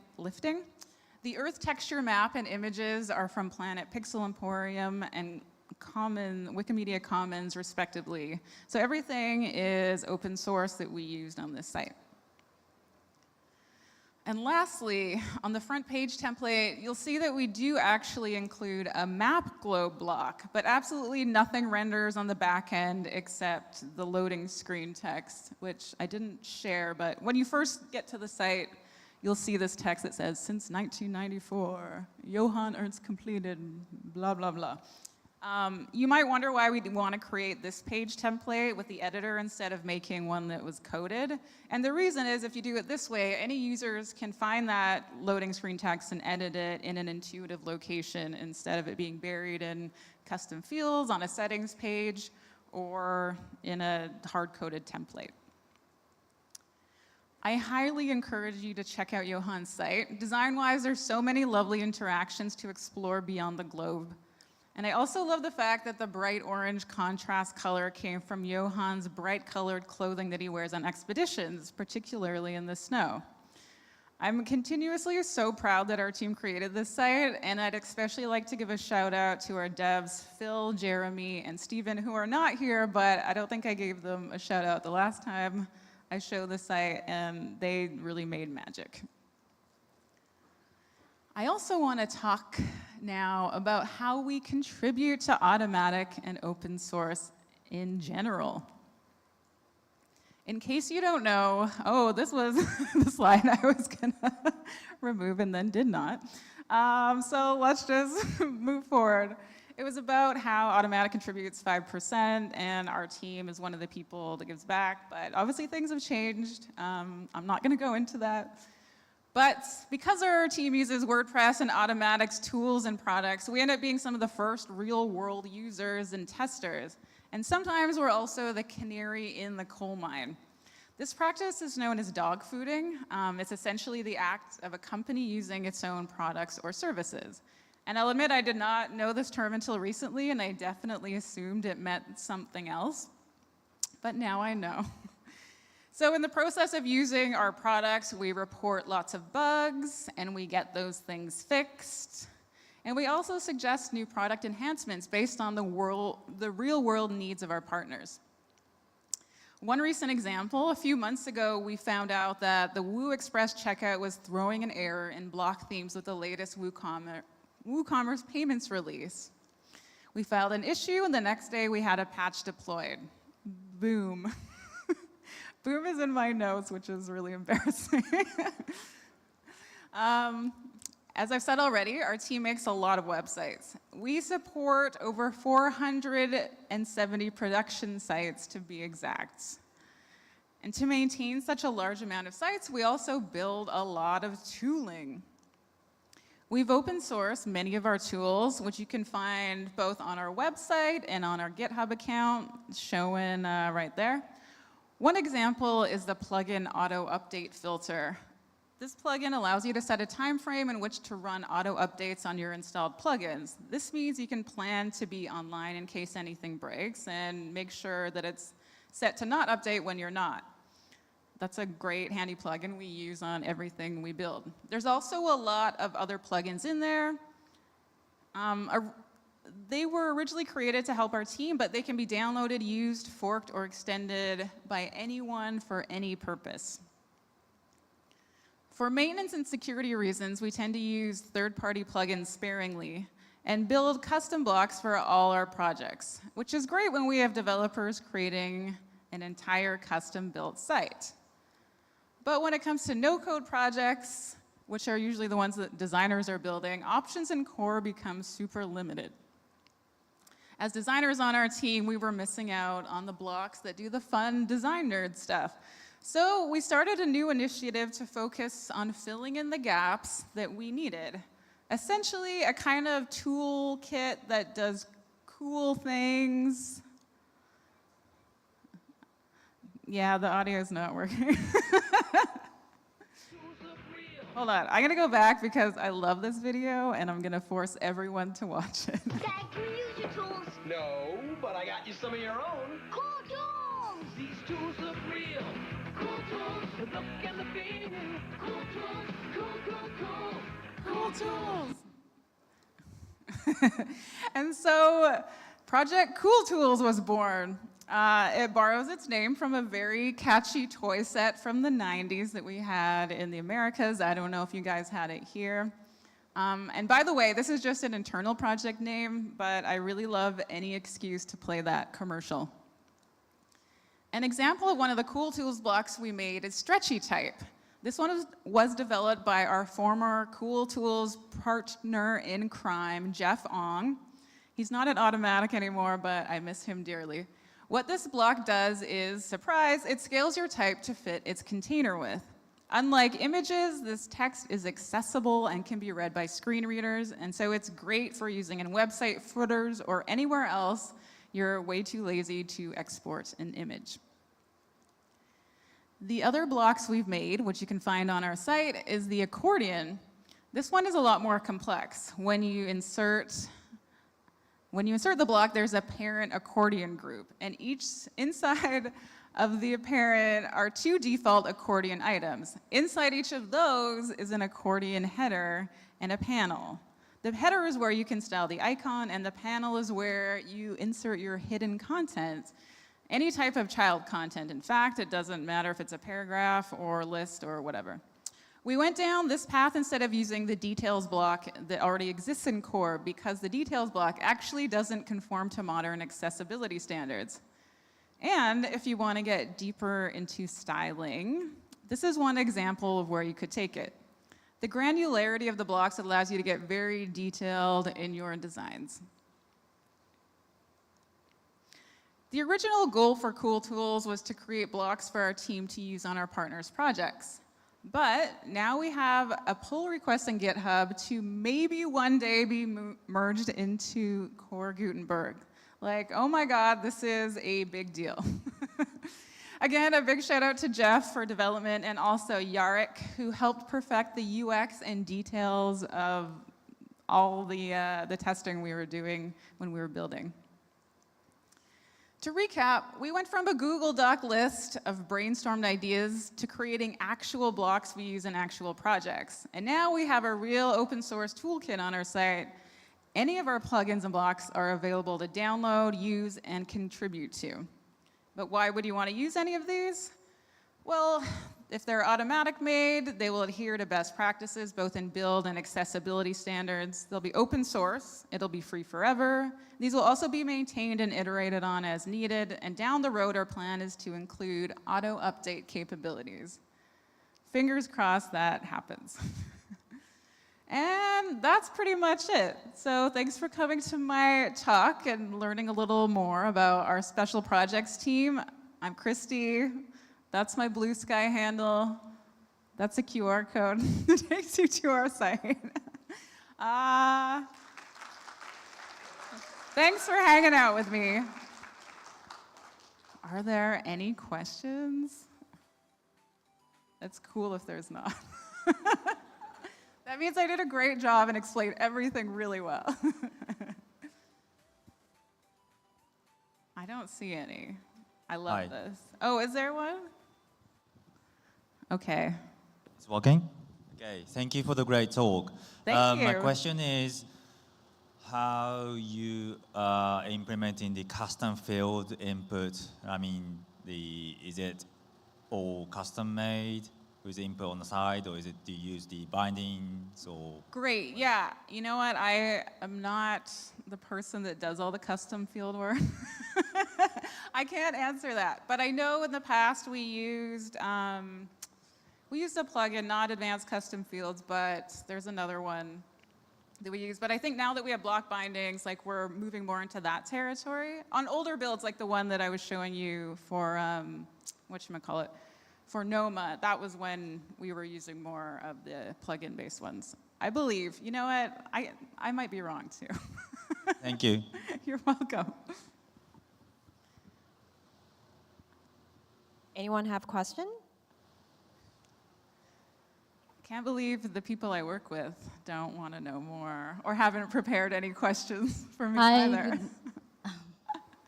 Good morning. Hi. So, I love the blocks. So is there any future blocks that is ongoing? So if you, I guess it's not listed here, but we do have a bunch in the kind of that are like half built. We have some carousel blocks that we wanted to make.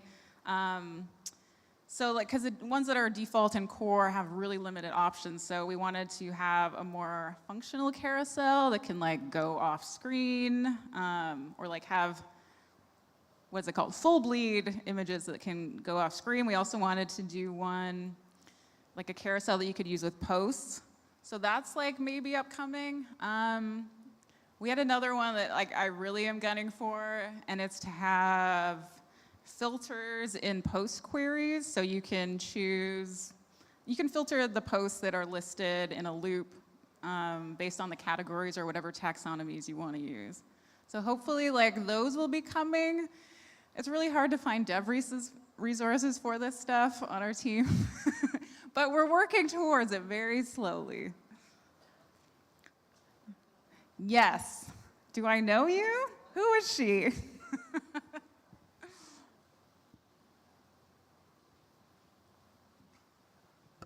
So how would someone go about it if we want to create a custom block? Like, you know, a regular person. Okay, so it's really hard. But some of the designers on my team have wanted to do it. We have devs, basically, that handle the custom block building side of things. But some of our designers have been experimenting with AI and like ChatGPT to build, and they got like a super functional carousel block working. It was crazy. I was highly skeptical it would work, but then he came up and showed this demo, and I was like, oh my God, it can do things. So that's probably one way you could do it. The only thing is I'm not sure. There could be like technical limitations or maybe some best practices are skipped. Who knows? I am highly skeptical of AI in general. I don't trust it, but I admire people that are playing with it.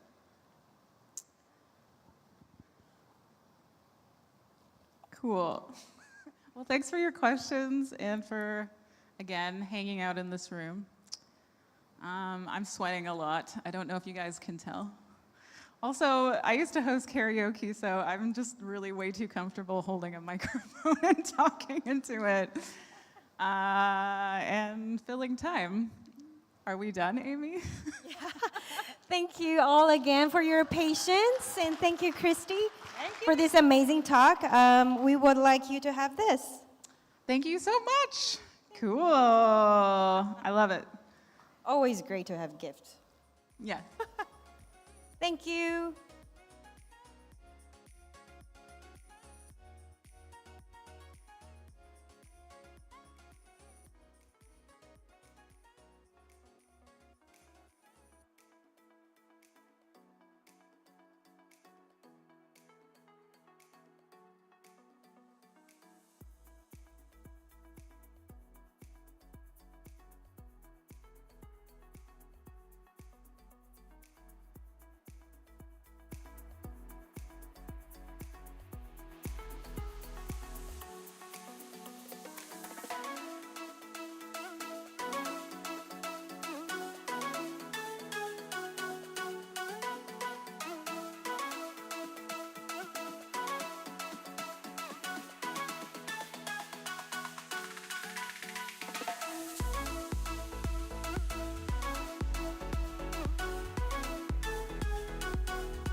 Sure.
Okay. Hi everyone. Sorry, could you listen? There's going to be a family photo in, I think, 5 minutes at 12 o'clock. It is at the area just go out here. God, I can't remember what's it called. So it's in 5 minutes. So if you want to be in a family photo, please make your way out of the room to the family photo area. And then the lunch will be after that. So lunch won't start until family photo is done. Thank you.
dance and play. A WordPress speed build unfolds, a thrilling display. Two builders face off, their skills put to the test. 30 minutes to prove who's truly the best. 5 minutes to ponder, to strategize and plan. Then fingers fly fast in the speed build so grand. Gutenberg or bricks, TV or custom code. Any tool's fair game on this high-speed road. The host picks a design for the speed build race. Both contestants sprint to match its style and grace. Block stack.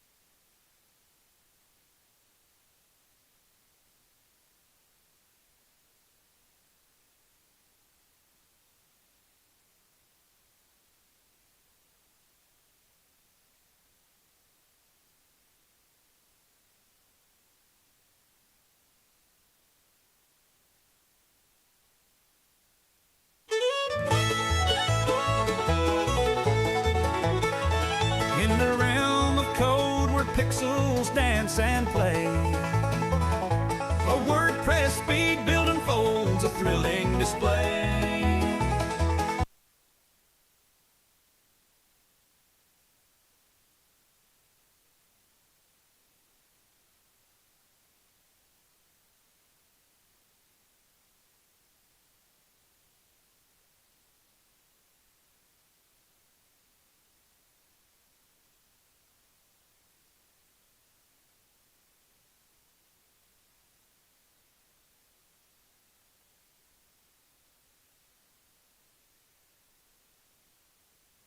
We need to get the speaker's Wi-Fi.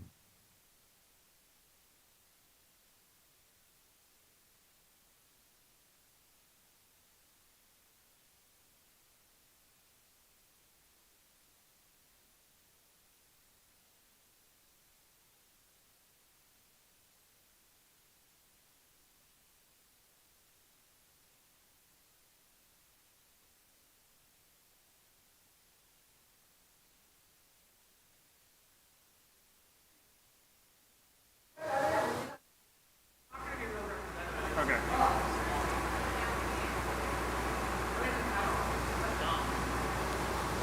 I can set a tab. You don't, oh, hello. This is God. 1, 2. Hello? Hello. That's amazing.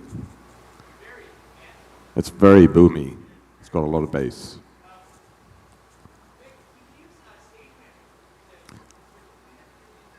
I think, I'm going to stop this. I think you should have another laptop, genuinely. Because people are going to see mine. I'm going to have the real website up on here the whole time.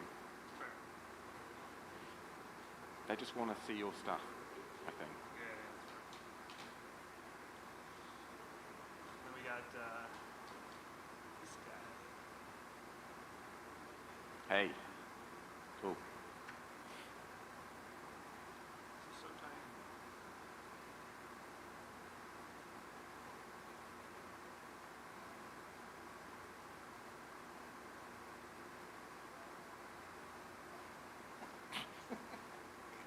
Get out. You get out. So, yeah. Yes. How do you think you're going to do today? I think I'm going to lose ethically because.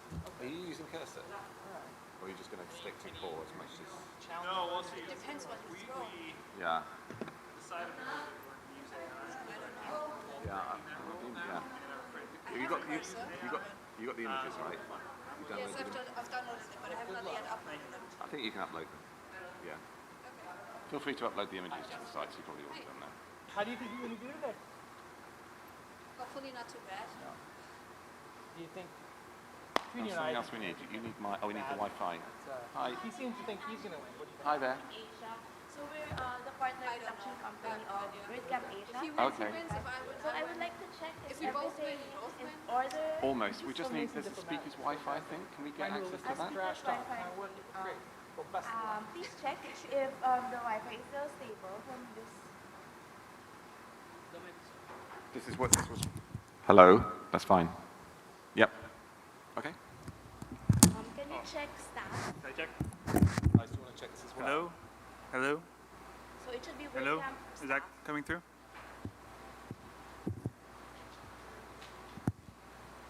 Hello? WordCamp Asia staff, yes. Password. The password is hello WordCamp. So it's small h at double L O capital W small O R D capital C Yep, you're good. and then MP. Test, test. Okay. Sounds good? So hello WordCamp. Good? How's the sound sound? These guys need to get on it as well. Alrighty. Sorry. There's a Wi-Fi for you. Special Wi-Fi. Which Why, speakers? is it working? It's not working. It's not working. Maybe we'll just stick to the normal one. The normal one was working okay. I feel like anything I say, I'm shouting. You guys can get Okay. on me. Can you go to Actually, tell him because he's more important than me. 'Cause Okay. I don't really need it. can you try PICC event instead?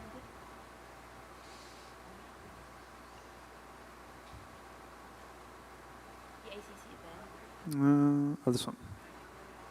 And then it should be capital, all capital PICC, hashtag 48, Hashtag. 48, dollar sign, small EPT, 5. Okay. Yes.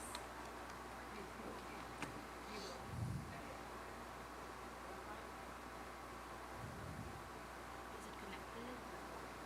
You can throw me out straight away. So. I know you need the strong internet for the demo, so Yeah. for the challenge. I think we're good. It's good? It's good? Yep. Okay, I'll also give it to it's the PICC event Wi-Fi. PICC event, yes. And then it should be all capital PICC, all capital. Hashtag 48, dollar sign, EPT, sept, EPT, 5. Yes.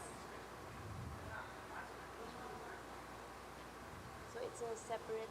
It's a separate one. Yes. So it's a bit faster, hopefully. Hopefully.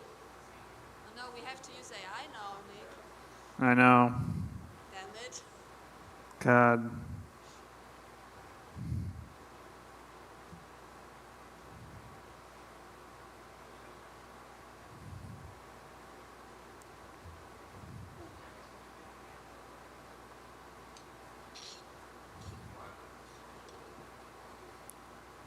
All right. I think we should make a pact. If we're using cursor, if we're using AI, it means we're building something custom, right? Building a plugin or something.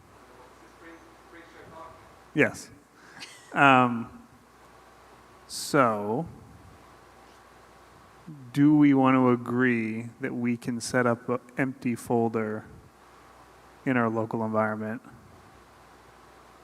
Like similar to how we're setting up a local site. We already have like a local site. Yeah. Too bad.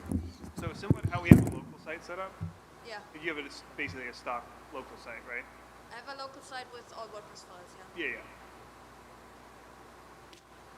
What if we also have like an empty folder that we can put, because if we use Cursor, we're going to be writing a plugin, adding files to a theme, something like that. Yeah. So what if we, because, I mean, I can do it in the thing, but it's going to take time. Like I was just wanting to create a speed build utilities folder inside of my plugins file in my local site. Empty. I don't get it. Shall we? Okay, so this is my plugins folder. Oh, you mean I like just wanted to have an empty folder. an empty folder for a plugin? Okay, now I get it. Yeah. Yeah, so like I just don't have to, I won't put anything in it. I won't add a plugin. But like if we decide we need it, I need it. It's already, the folder's already there. Yeah, we can do that. I mean, I don't know if I'm gonna need it. I mean, I can, I mean, it's fine. I don't mind. okay. I've been kicked out.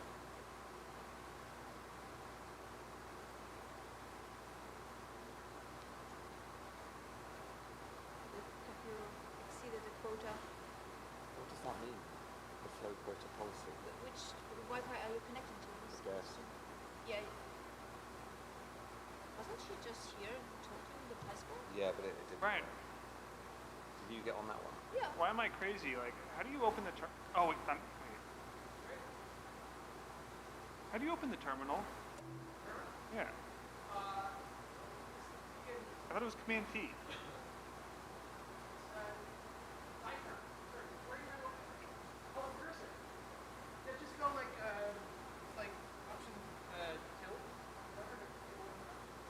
Oh yeah, I don't know why. Maybe I mapped it? I don't know. Never mind. Ignore me. Just curious, why would you use a terminal? Because I'm just CDing into. Why is nothing working?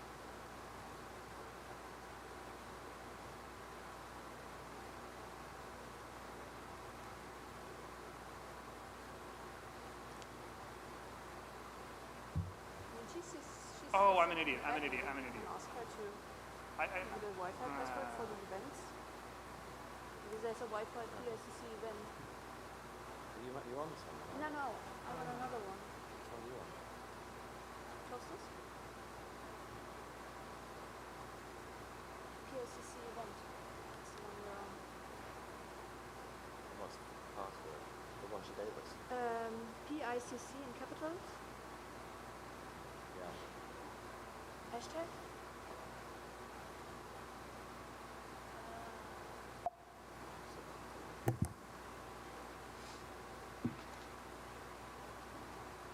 Yeah. I just want to say this. EPT. Lowercase? Lowercase. Yeah. Oh crap. Oh, the 5 was at the end. Try that. Because I don't think Was it like 3 fights in under 9 seconds? First game in the first 9 seconds, 4 fights. Yeah. So then U.S. and Canada, then U.S. had to defend our Canada. Is that it? Shall I try that? Or not? Final, and so it's like a rematch. Oh wait, I can copy the password. Yeah. Oh, Well, there's some. I'm happy for you. PICC in capital letters. Yeah. Help you die. Then it's hashtag. Yeah. Then it's 48. Yeah. Then it's a dollar sign. It's kind of like the Russia hockey it's game. EPT. US. I missed the middle part. And the summit series, 72. I am realizing that like I'm so bad at working with screens that are full like What is full that width. one? That's I just have like a really hard time. Just another Wi-Fi that's that cool, is yeah. separate from everything else. Like I can set them full width, but you know, like when they're auto full width, it just really realizing it like messes me up. Is that big enough? Yeah, it looks squashy. No. It is a bit.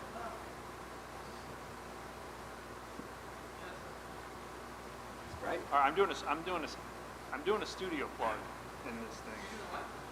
I'm a WordPress.com shill, so we're gonna do a studio plug.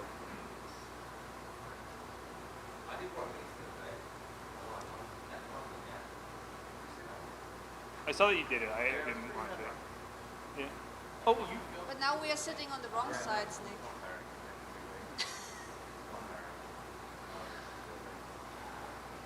I don't want to touch my computer. I feel like it's not going to work anymore. It's fall apart. We'll keep people guessing. God, that's such a big picture.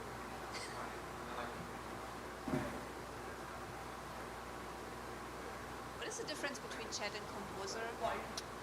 So Composer will, like if you say, scaffold me a plugin,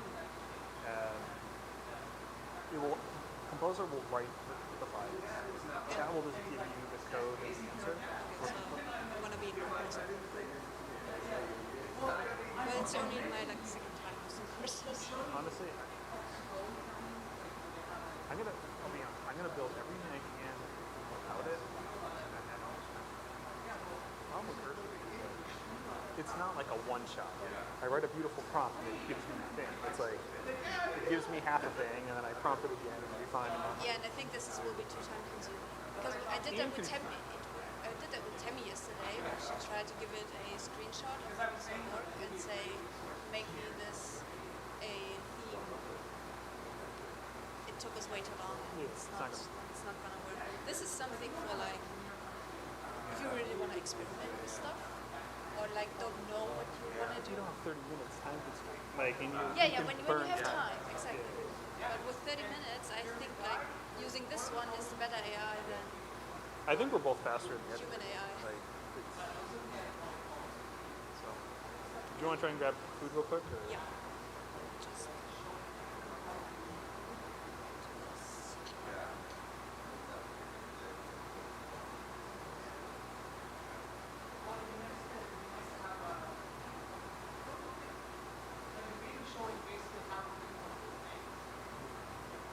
You could just do what they do in the New York Times. You could just do it. Cool. Okay. You don't need power, guys? I have power. Because mine was empty anyway.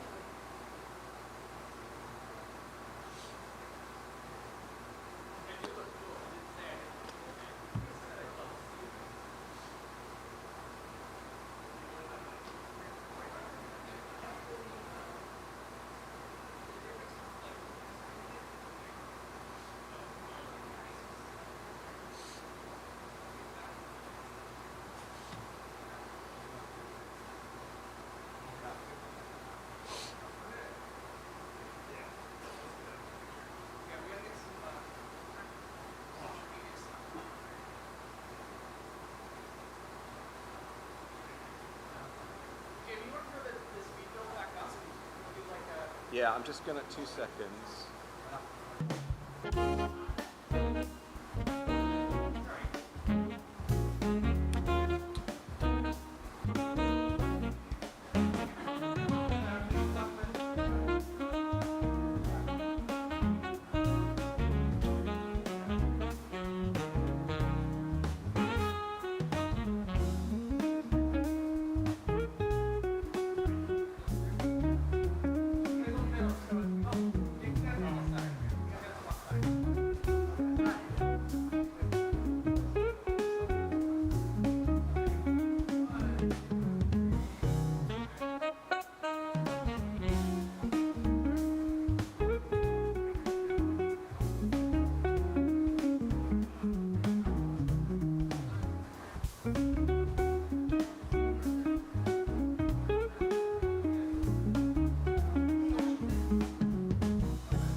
Hello, hello.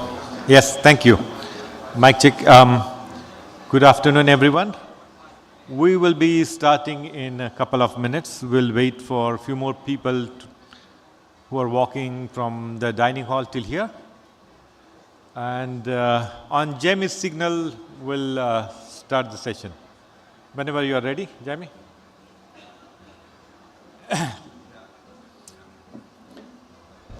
Okay. Once again, good afternoon, and welcome to the afternoon session of day one of WordCamp Asia 2025 here in beautiful Manila. And people, you can come in front a little bit.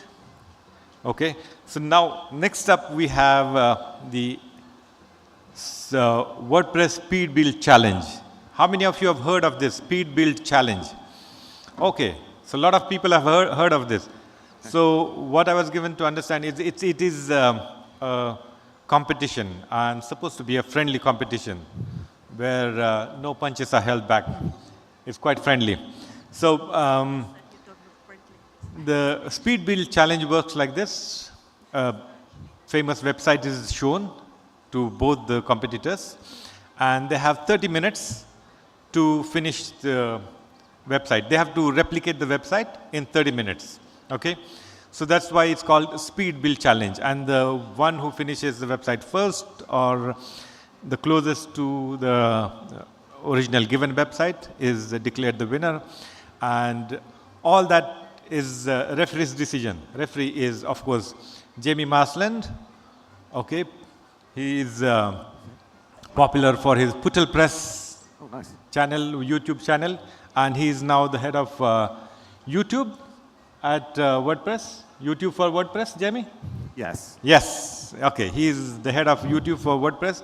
So Jamie has taught thousands of people how to build with website, and the WordPress YouTube channel now has a lot of followers, and it's become much more engaging and much more interesting after Jamie took over. So Jamie, you want to come up on the stage? And here we have, ladies and gentlemen, the referee of today's fight, Jamie Marsland. Okay. Thank you. In the blue corner, we have Jessica Leshik, the world beater, the undefeated, the developer, Jessica Leshik. Woo! Sorry. And the challenger, the developer killer, Nick, AI Power Diego. Nick says, I didn't ask him if I should mention the AI part of it. Yeah. But I was told by people that Nick uses AI power to kill developers. He's the nightmare of the developers. So let's enjoy the friendly competition. Over to Jamie Marsland. Thank you very much. Oh, we're on. Hi, everyone. Can you all hear me okay? Rules of the game. That's very loud. I'm going to show Nick and Jessica a website that they've never seen before. They're going to have 5 minutes thinking time, and then we're going to start a 30-second clock, and they're going to try and replicate the home page of that website. Okay? At the end of the 30 minutes, we'll stop the clock. You guys are going to decide the winner today, so that's exciting. And then we're going to get Nick and Jessica to talk us through how they built the sites, what they did right, what they did wrong, and also maybe how they would have built it if it was building a site for a customer. Okay? So it's going to be fast, furious, fairly chaotic. Some things might go wrong. They probably will. They might go wrong. There may be some AI that's happening during this. Nick is obviously an AI guru. That's pretty much all he talks about these days. Can't stop him. Yeah. So we might see some AI. Jessica might lean into some AI, but we're not. I'm the AI noob. She's an AI noob. But that's the deal. Also, I'm going to give you a URL in a minute so you can play along. Okay? So if anyone out there, and I've preloaded the sites, you've got a one-click link which will fire you up a WordPress website with all the images you're going to need to build the site. So if any of you want to play along, play along. If you finish the sites before these guys, come up and show us, and we'll give you special kudos. Okay. Before we start, I've actually done one of these myself a few weeks ago in London, and it's incredibly nerve-wracking. So can we start by giving Nick and Jessica a massive round of applause for taking part? Finally, before we start, I just want to quick intro, if you guys can give a quick intro of who you are, what you do, and also what stack potentially you're going to be using for the speed build. Nick, should we start with you? Hello, everyone. My name is Nick. I'm a developer relations advocate. I'm going to be using Studio for local development and just stock WordPress 2025 theme, and then potentially Cursor if I'm forced to use AI for something. Okay, great. Jessica. Yeah, hi, I'm Jessica. I am a developer at Great, and I have been the co-lead for the default 2024 theme in the past, and also a core contributor. And I will just use probably core, and I will decide on if I add anything to the stack depending on what you throw on us. Okay. Would everyone like to see the website? Would everyone like to see the website? Come on. Right.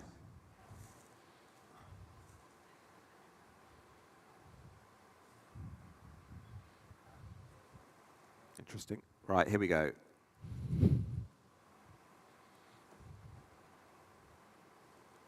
That's not the website. So if you want to play along, go to speed-builds.com. Speed-builds.com, okay? But this is the website coming up on the screen now, and you're going to have a very exciting moment. You're going to have 5 minutes thinking time where we're going to ask you how you might approach it. Here we go. Here's the site. Hold on. Let me make this bigger. Okay, so I've deliberately chosen a website that's not very complex at first glance. This is it. It's, the URL is diablo-outdoor.com. And this is the front page. And if I scroll down, you can see it's pretty straightforward. These today aren't posts, so I would just set these up as static content. So don't worry about doing these as posts. But I think it's a really nice, interesting design. I really like the design because it's kind of quirky and it's opinionated. Okay, so pretty straightforward. That's it. But why it's interesting is two things. One is as you scroll, can you see the header goes? When you hover over the header, some cool stuff happens. Well, that's not possible. This is not fair. Minutes. Come on, guys. And then it's also got this. You see my cursor as I come on. Oh, come on. I would just skip the entire animation, and I would be fine. So it's really simple at first look. Obviously, that's not. Like this stuff, easy. But you're going to get extra points. And now it's up to you whether you think you want to just stick to simple, or you want to go full on for the kind of Hail Mary and go for the... No, I'm not going to stress myself out. No way. So you've got 5 minutes. Let's just talk through what you're thinking. Jessica, what are you thinking about this? Well, interesting, but yeah, without animations, it's doable. But with animations, 30 minutes is not enough. Okay, that's... Do you have an URL for that? Yeah, the URL is, it's that one there. Can you see that, guys? What? Yeah. Oh, no hyphen. Gotcha.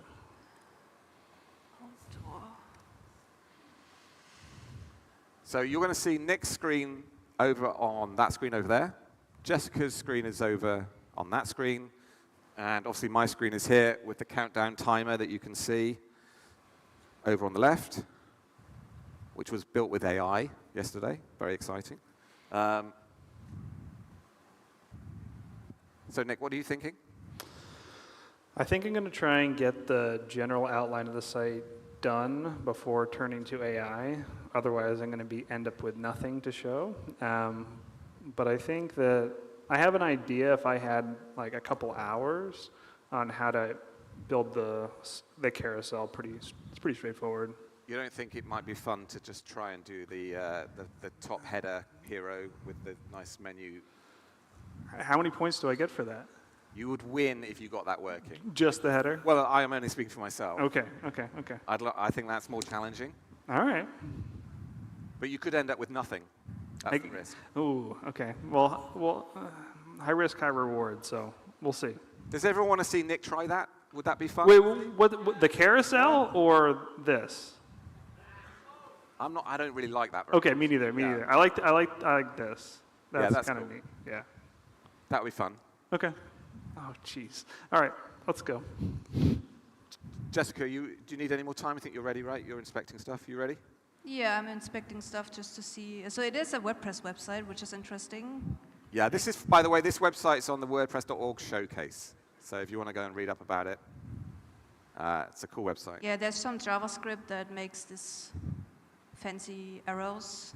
You can see that how it moves, but nah, nope. Right, is everyone ready? Yep. Everyone ready? Nick ready? I'm ready. Let's do it. Jessica ready? No.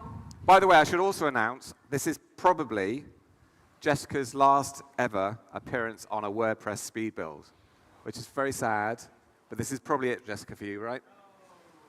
Oh. I mean, I'm pretty sure everyone's tired of seeing my face. No. No. No? No. Who's tired of my face on the speed builds? Who likes to see me on speed builds? That was not so enthusiastic, to be honest. Okay, 5, 4, you ready? 3, you ready? 2, No. 1, start the clock. Oh, it's working. Woo! Good luck, everyone. The other thing I mentioned, if you've got any questions as they're building, feel free to shout them out. That's fun. And you guys, if you're doing stuff, if you could talk us through what you're up to, that means I don't have to do anything, which is fabulous. Perfect. Nick, do you want us to start talking, Nick? Yeah, you've given us the images, so I'm just starting to think about, like, if I was going to architect this carousel out of blocks, how I would do that. And so I'm thinking, like, each slide has an image and text. So you can imagine, like, a cover block with the background image and then the text, and then a wrapper that would kind of handle the slideshow portion of it. So that's kind of how I would build it without building the entire thing from scratch and leverage existing blocks. So I think I'm going to take your challenge and try to focus on that. Come on. Well done. Jessica, where are you at? You're straight into the site editor, I think, right? Yeah, but it's not loading. Welcome to my life. It used to work before. I mean, I did not check, but...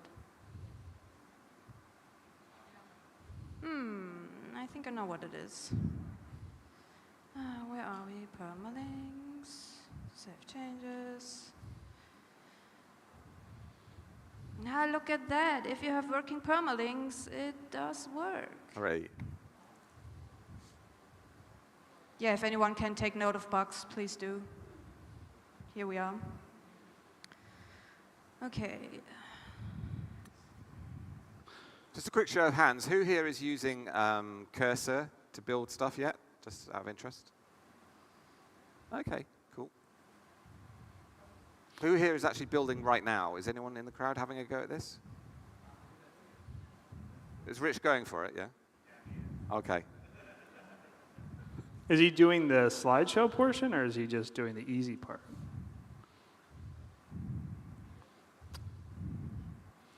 Oh, hello.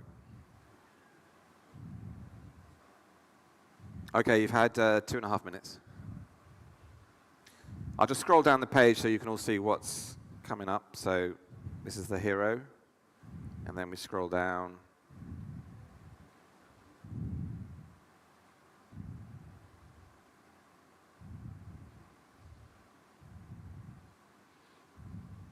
So pretty interesting design. I really like it. All right, now we're just going to go to Cursor and try to build this whole thing. So here we go, big moment. Nick is very polite when he uses cursor. He treats it like a friend. It's very Yeah, I free. use please, thank you. So normally, like what I would do is if I was doing this without a timer, is I would have like a cursor rules file that would kind of provide some parameters to the AI. As part of the rules, we don't have anything set up, so I don't have that. But we're gonna go for it. So can you just talk us through? Yeah, so right now so a block needs to be in a plugin. So I'm asking it to scaffold me a block plugin, and then we'll get into the actual functionality in a second. Okay, and what's the difference between, I can't really see, but you've got chat. Yep, so there's chat and Composer. Composer will actually write code to files, where chat will just kind of give you a feedback like ChatGPT.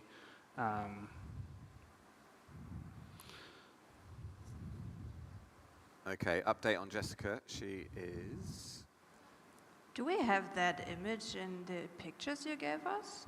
I don't think so. Did I not upload the right image for you, Jessica? No, because That it's looks just the one with the penguins, but it's not the ones, this one. But the table and the polar bear that wants just to snack on the human, probably, because that's what polar bears do. I just throw it in. So for what I'm doing, you can see I already have my plugin scaffolded. It did that for me.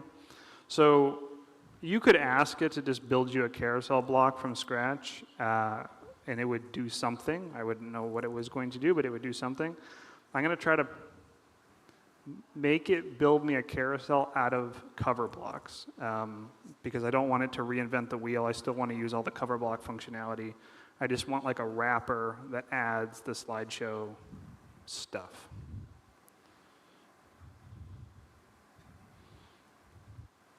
And there's going to be 8 million spelling errors in these prompts, but that should not matter. So you're building a block out at the moment, a slider block. Yeah.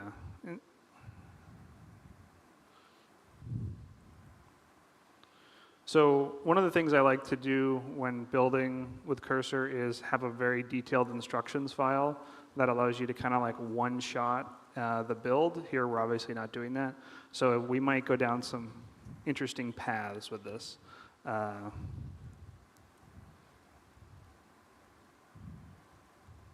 Right, switch to Jessica. You have got hero sorted. So you're putting the nav inside a cover block. Is that what your approach is? Yeah, that's what I'm looking at right now. If it makes sense, I guess the positioning will be a bit tricky because like the header is sliding along, but the news 2024, also the headline is like centered in the middle. So I am not sure about that.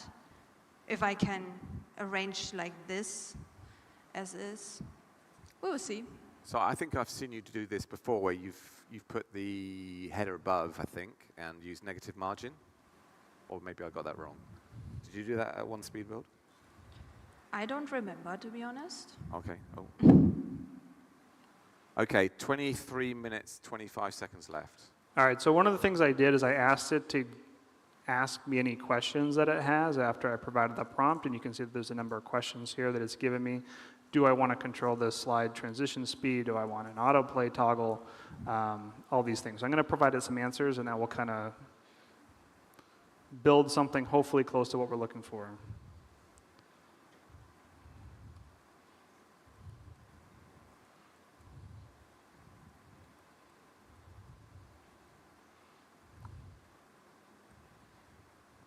So at what point, Nick, do we see something from you? I'm coming, I'm going. No pressure. All right, so in theory, this should give us something to work with.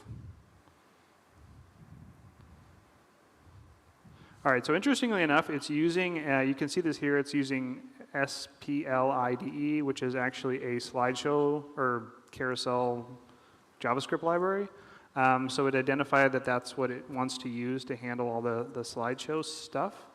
And then it's gotten to work building out the entire thing. So we're going to let this run, and then we're going to build the plugin and just see what it looks like in the editor.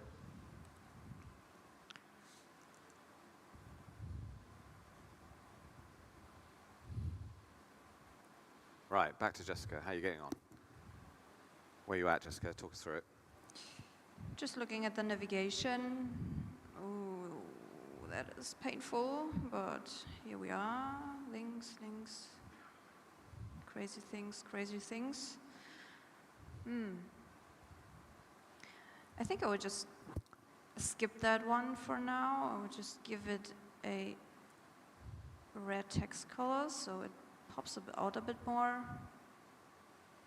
I think I will continue with the stuff that's down here, because that is, you have like navigations and links, and this is an SVG and another set of links, so these are stacked on each other and are different. So yeah, that would take too much time to recreate, to be honest, if you're looking at the time constraint that we have, so skipping it. See, ideally what we could do is we can combine Jessica's and mine, and then we'll have a full site.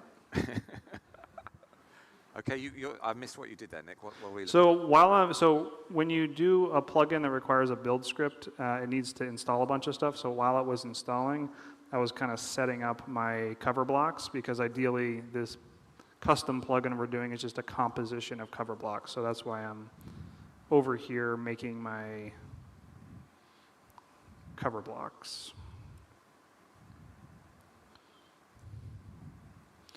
All right, now we should do is we should be able to run.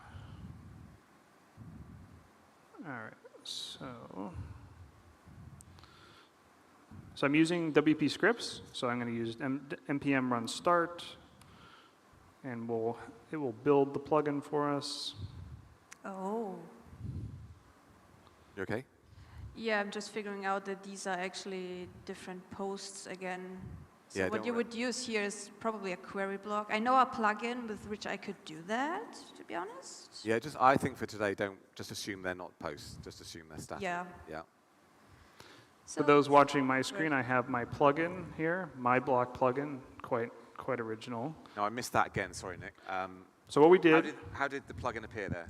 So we built the plugin, and this plugin was being scaffolded inside a folder inside of my local site. That's why we see it here. Now it's activated. We activate it, and there's no blaring warnings like PHP errors. So first step passed, and now we're going to go to our home page and see if we can actually insert this. Okay, cool. You've had 11 minutes, team.